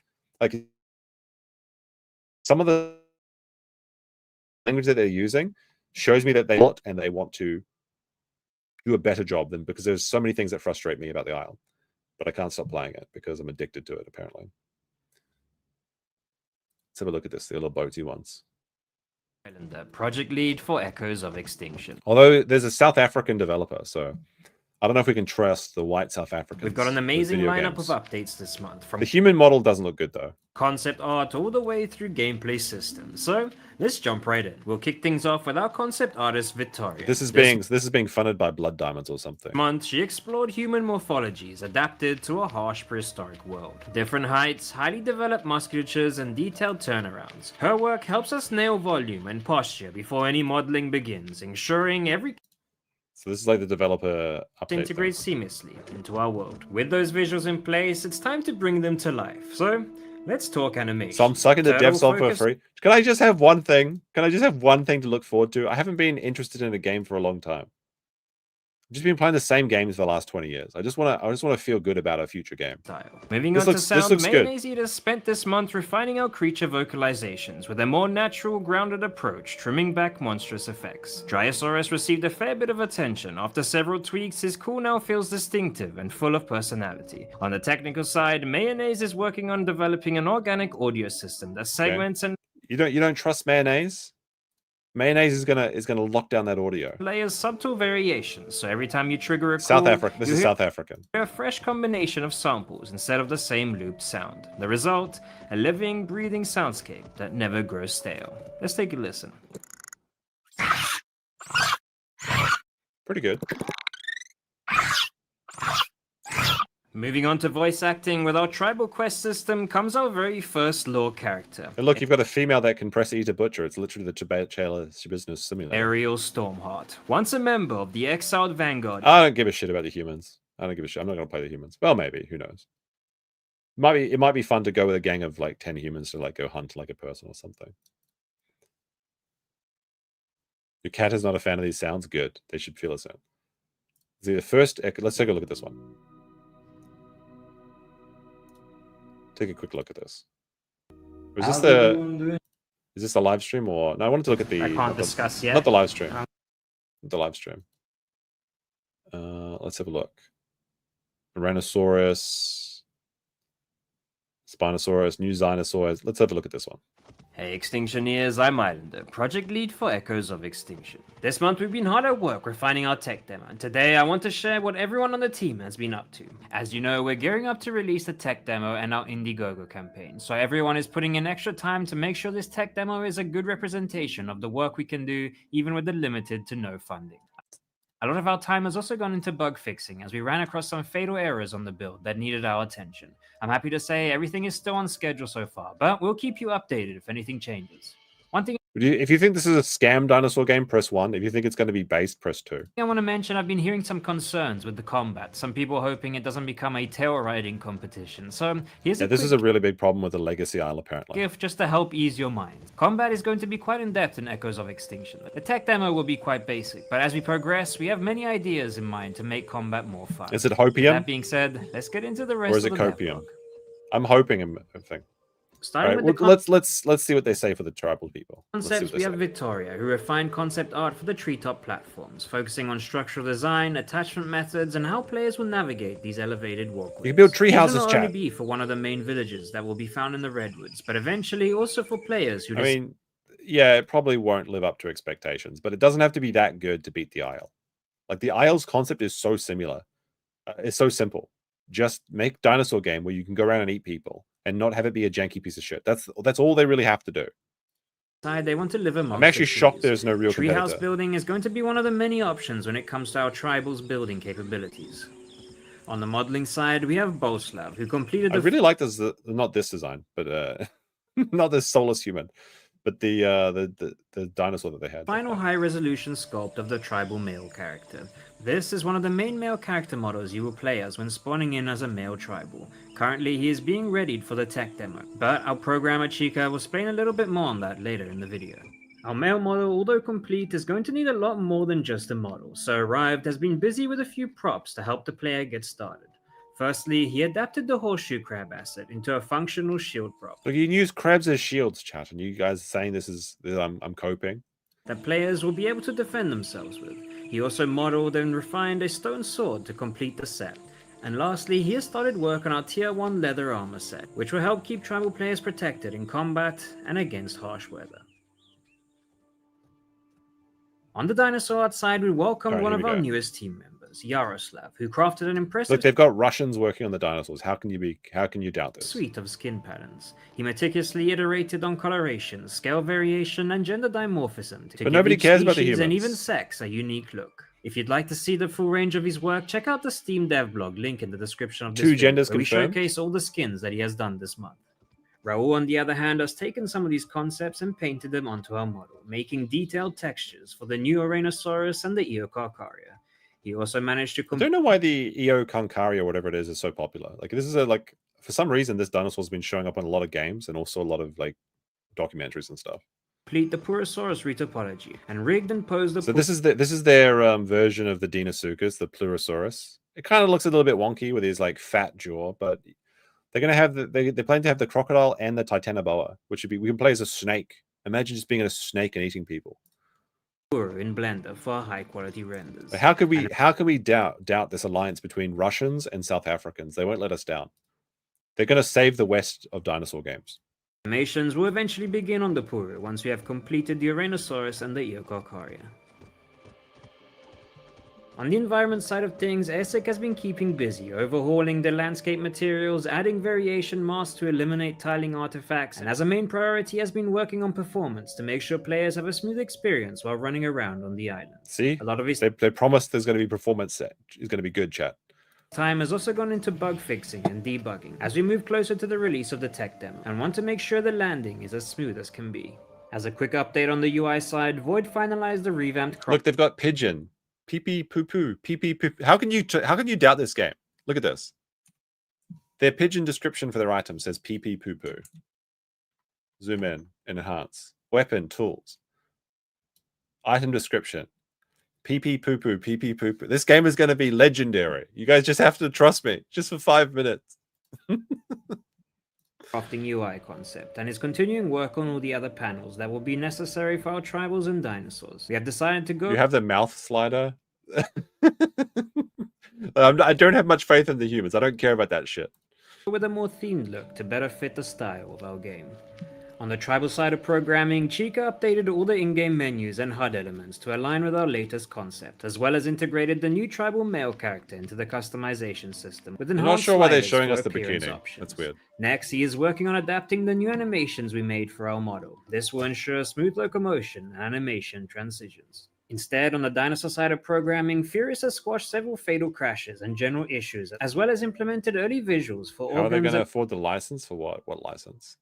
Edible meat chunks in the dinosaurs system. For the weather side of things, he has also adjusted weather logic to support region-specific climates, to avoid things like snowing in the jungle biome or sandstorms in the snowy mountains. Furious also introduced... They also want to focus, like, I was watching some of the developer talking points and things. They want to focus on having big, wide rivers with river monsters, which is pretty cool as well. Although they want to shy away from marine reptiles, which is kind of sad, because that's one cool thing about Beast of Bermuda is they have, like, Chronosaurus and Plesiosaurs and Ichthyosaurs and things like that.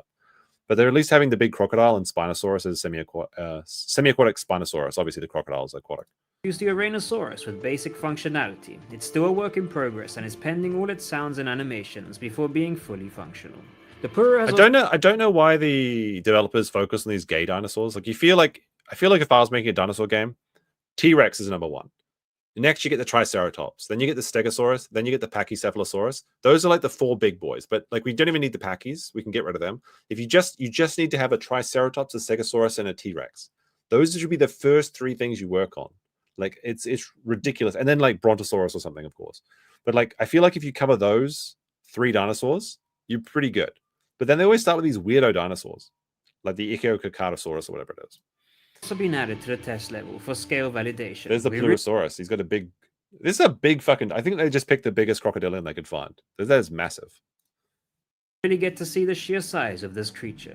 Lastly, he has set up the first iteration stats for Eucarcharia and Ouranosaurus, using a preliminary point-based... Let's have a look at this. Let's see. Swim speed, CC and fight, night vision, disease resist, infection resist. Interesting. Apparently you have to keep your dinosaur clean. Like if you get covered in blood or like shit, you have to go clean the dinosaur off or they get sick, which is kind of cool too. System. On the animation side, Sadik rigged the new tribal human on our existing skeleton, as well as fine-tuning weight Blame the riggers for this pose, chat. painting, especially on the hands to prevent deformation. The rigger, it always comes down to the riggers. riggers. Locomotion work on the Ouranosaurus, addressing sail collisions, reducing unwanted jiggle, and refining its walk-run cycles to capture that unique lumbering personality. On the other hand, Kleina... Yeah, like, this is the thing. The Isle has the blueprint. It's like the Snyderverse. The blueprint has been established. All they need to do is just make dinosaur bitey game without buggy piece of shit and frequent updates. It seems like so easy. For some reason, developers shy away from it, except for these really niche people, like literally collaboration between South Africa and Russia. Completed the bite, drink, scent, and bush-eating animation cycles for the Ouranosaurus. The bush eating is confirmed. I wish they had the tribal. If they had the tribal female on screen and they said that bush eating was in the game, that would have been the funniest thing ever. I'm not sure. I'm pro the bush eating though. I'm not sure about that. Key transitions and preparing those assets for the programmers to integrate into the project. Lastly, on the sound side of things, Sounderings has started putting together the Juvia Eucarcharia sounds, which we can give a bit of a listen to. I mean, if the animation for all of the dinosaurs looks like this is very good. It looks very good. It's very fluid. There's like 400 animations in this one dinosaur, apparently. Now, of course, you're going to put a lot of work into the first one because it's going to be the first one you have to like make a big splash with.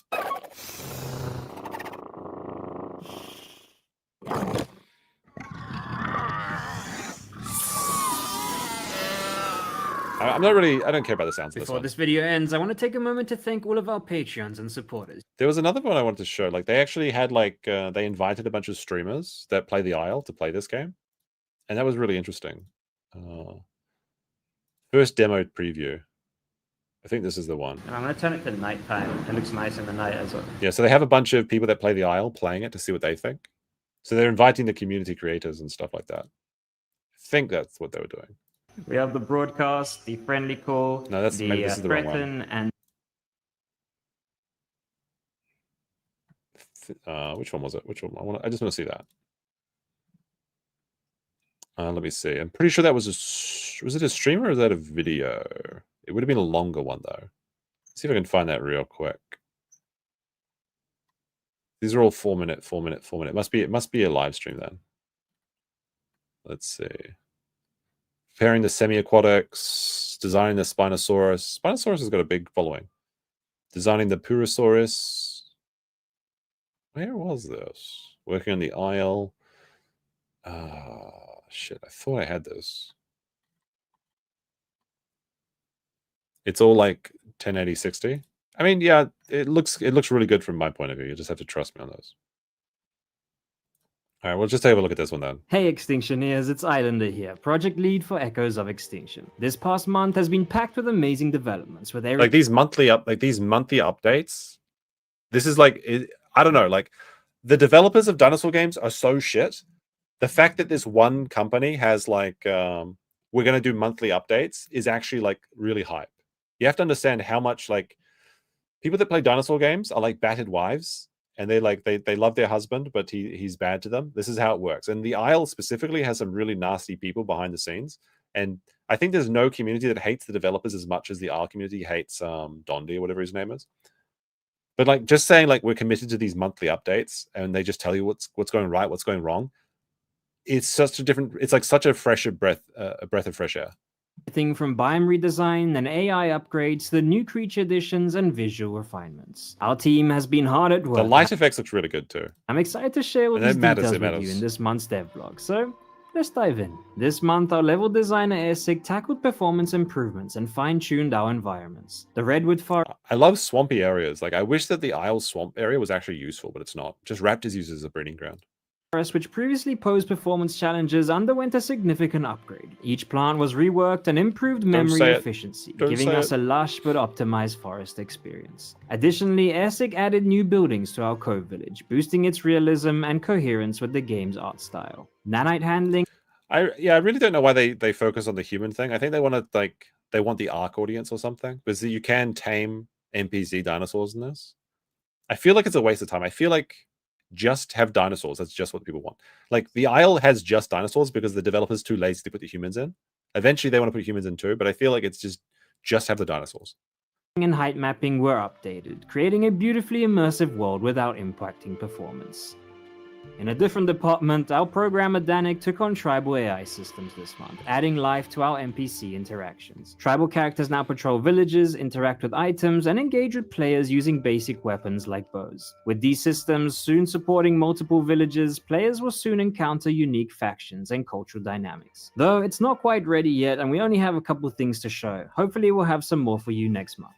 Next up, we have Furious Smog, who's been working on a whole array of exciting tasks. This month's new AI creatures like Onychodus, Semionotus, and Axolotl join our ecosystem. Additionally, our dinosaur... You'd think by playing these games you'd learn the names of the dinosaurs, but everyone just makes up short names for them, so you still don't actually know anything.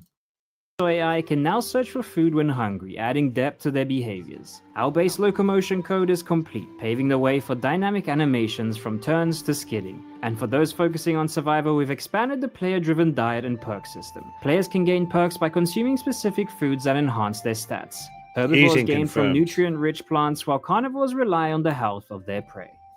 Our 3D artist Sadik got a bit morbid this month, designing a cadaver model for Eocarcharia. This detailed model includes each individual organ, No noodles are confirmed. Perfect for those with a taste for realism. As the body decays, its gruesome details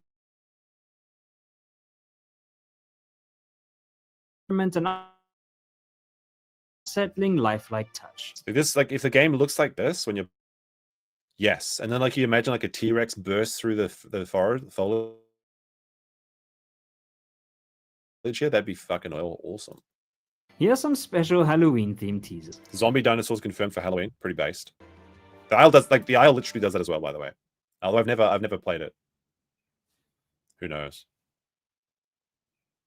Again, streamer's dying. Well, we're almost to the end of this. Your GPU can't even handle stream. I'm moving soon, guys. I'm moving soon. Okay. I want to give a big welcome to Void, our newest graphic designer. Void started strong by creating the official logo for Echoes of Extinction. The goal was to capture our game's essence with a simple yet vision. Has been hard at work converting several systems to with inventory and gathering mechanics refined. Big task is crafting systems, a core feature for the tribal gameplay. This will introduce players to a new layer.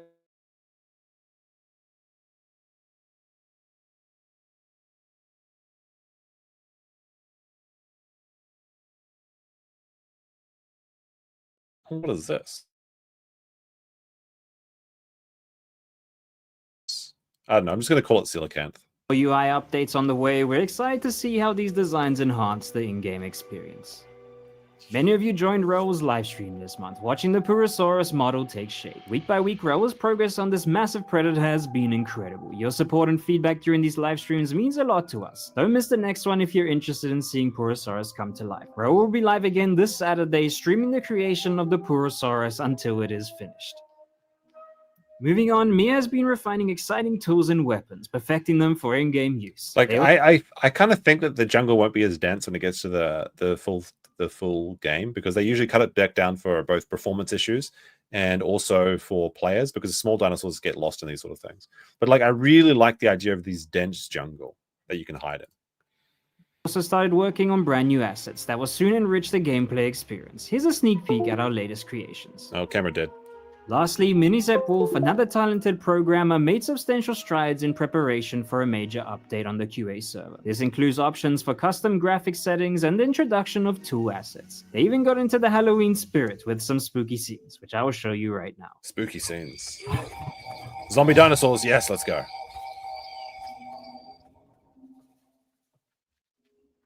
However, Extinction Here's, thank you for joining us on this journey. That was pretty good. Maybe they'll have the tech demo out by Halloween and we can actually see it. That'd be good. Where was that one that I saw? Hold on. See if I find it. Let's go. I'll give one more look for it. I felt for sure. Q&A, I saw that one. That was good. The Q&A was very encouraging. Let's see. Bringing it to life.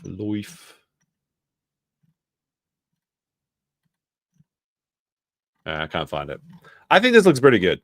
I'm hoping. Maybe I want to believe. You can judge me for that. That's fine. We made them. All right, we'll check out this one then. Maybe the last one we'll check out. Hey, then I gotta go do some stuff. Project lead for Echoes of Like, you can call it Hopium if you want, but I just want to believe again. You know, when you're a kid and you believe that there was like a good game coming out and you're looking forward to it. For me, it was Warcraft 3. I remember counting down the days. I'd be checking the Blizzard website, and they'd release a new model for like the Druid of the Claw or something. I'd be like, holy shit, this looks sick. I was so hyped for Warcraft 3. I haven't felt like that in a long time. This actually looks really good though. Maybe it'll be shit, but maybe the real fun was the journey, right? Not Put so out a much the quick reminder that destination. we have a tech demo that you can try out by supporting us on Patreon. This will give you lifetime access to the game and all upcoming updates. A large update to our tech demo is in the works, which will give you access to everything you will see in this video and everything you have seen for the last couple months. If you'd like to find the links to all of this, it will all be in the description, where you also find the link. I don't agree with this point of view. Like, why be negative? Let's wait to see if it comes out. Because then there's that shit meme where it's like, how do you know it's shit? It's not out yet. But this looks good so far. So I do have hope, because I like what I see so far and I like what I'm hearing so far.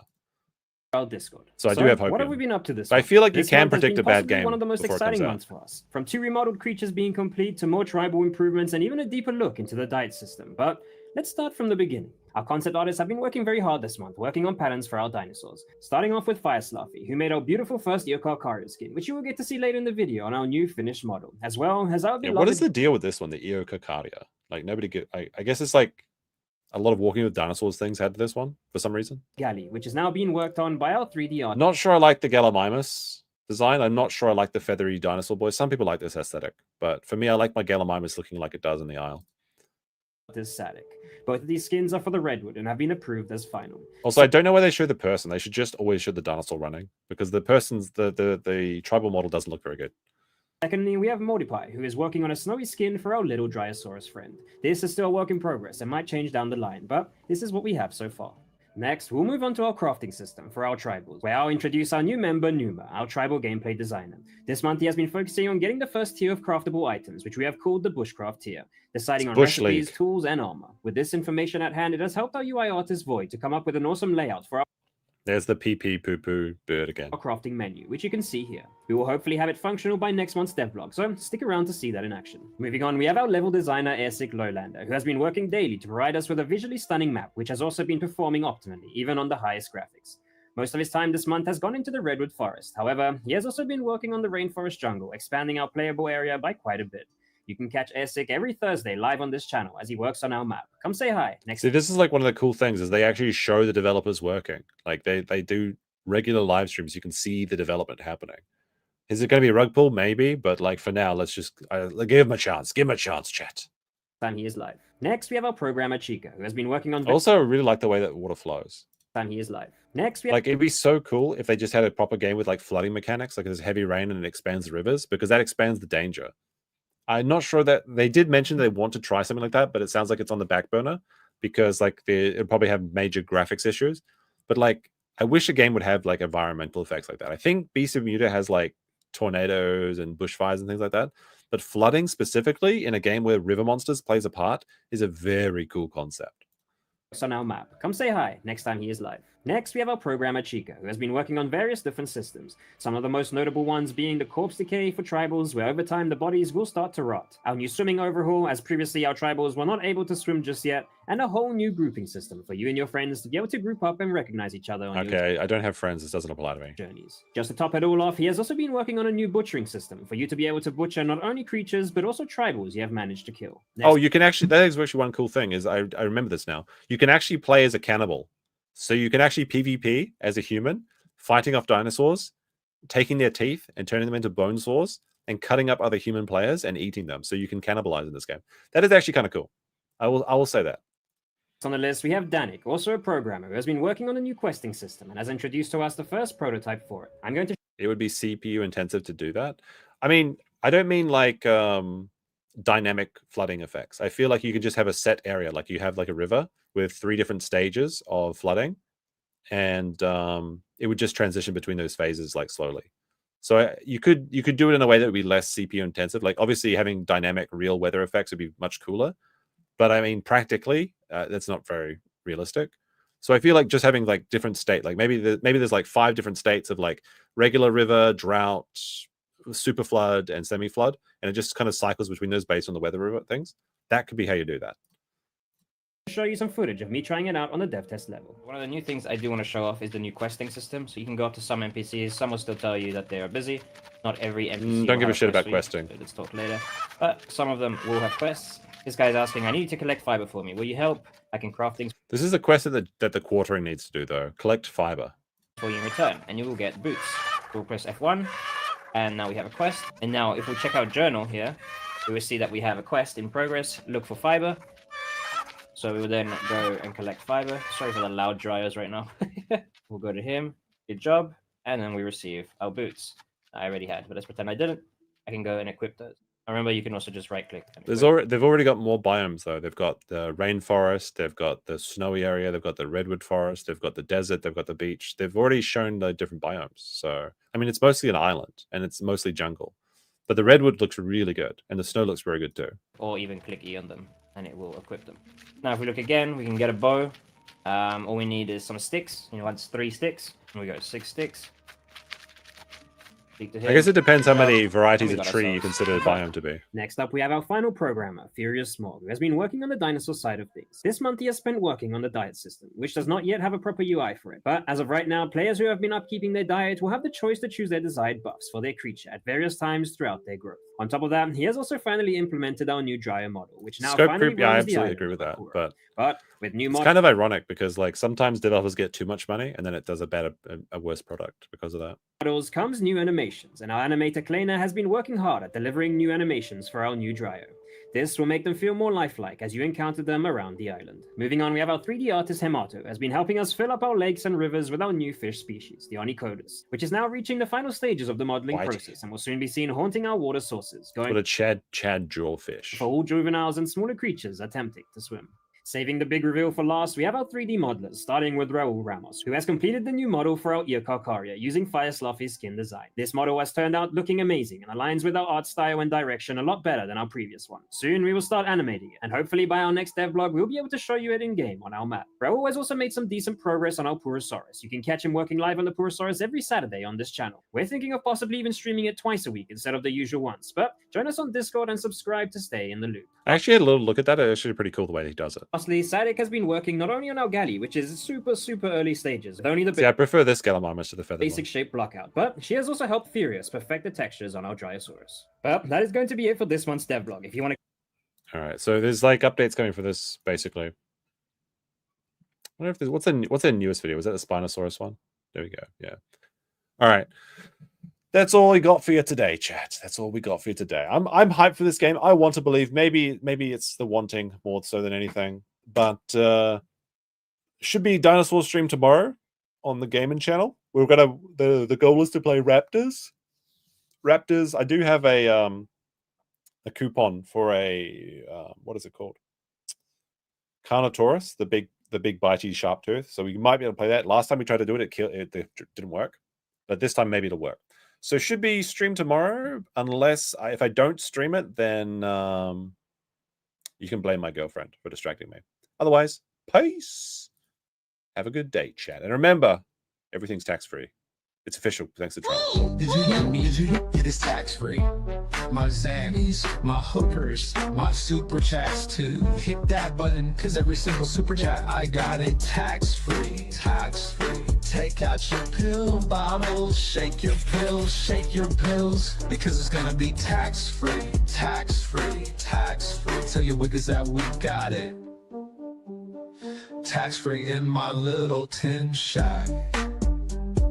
Cats flying in tornadoes.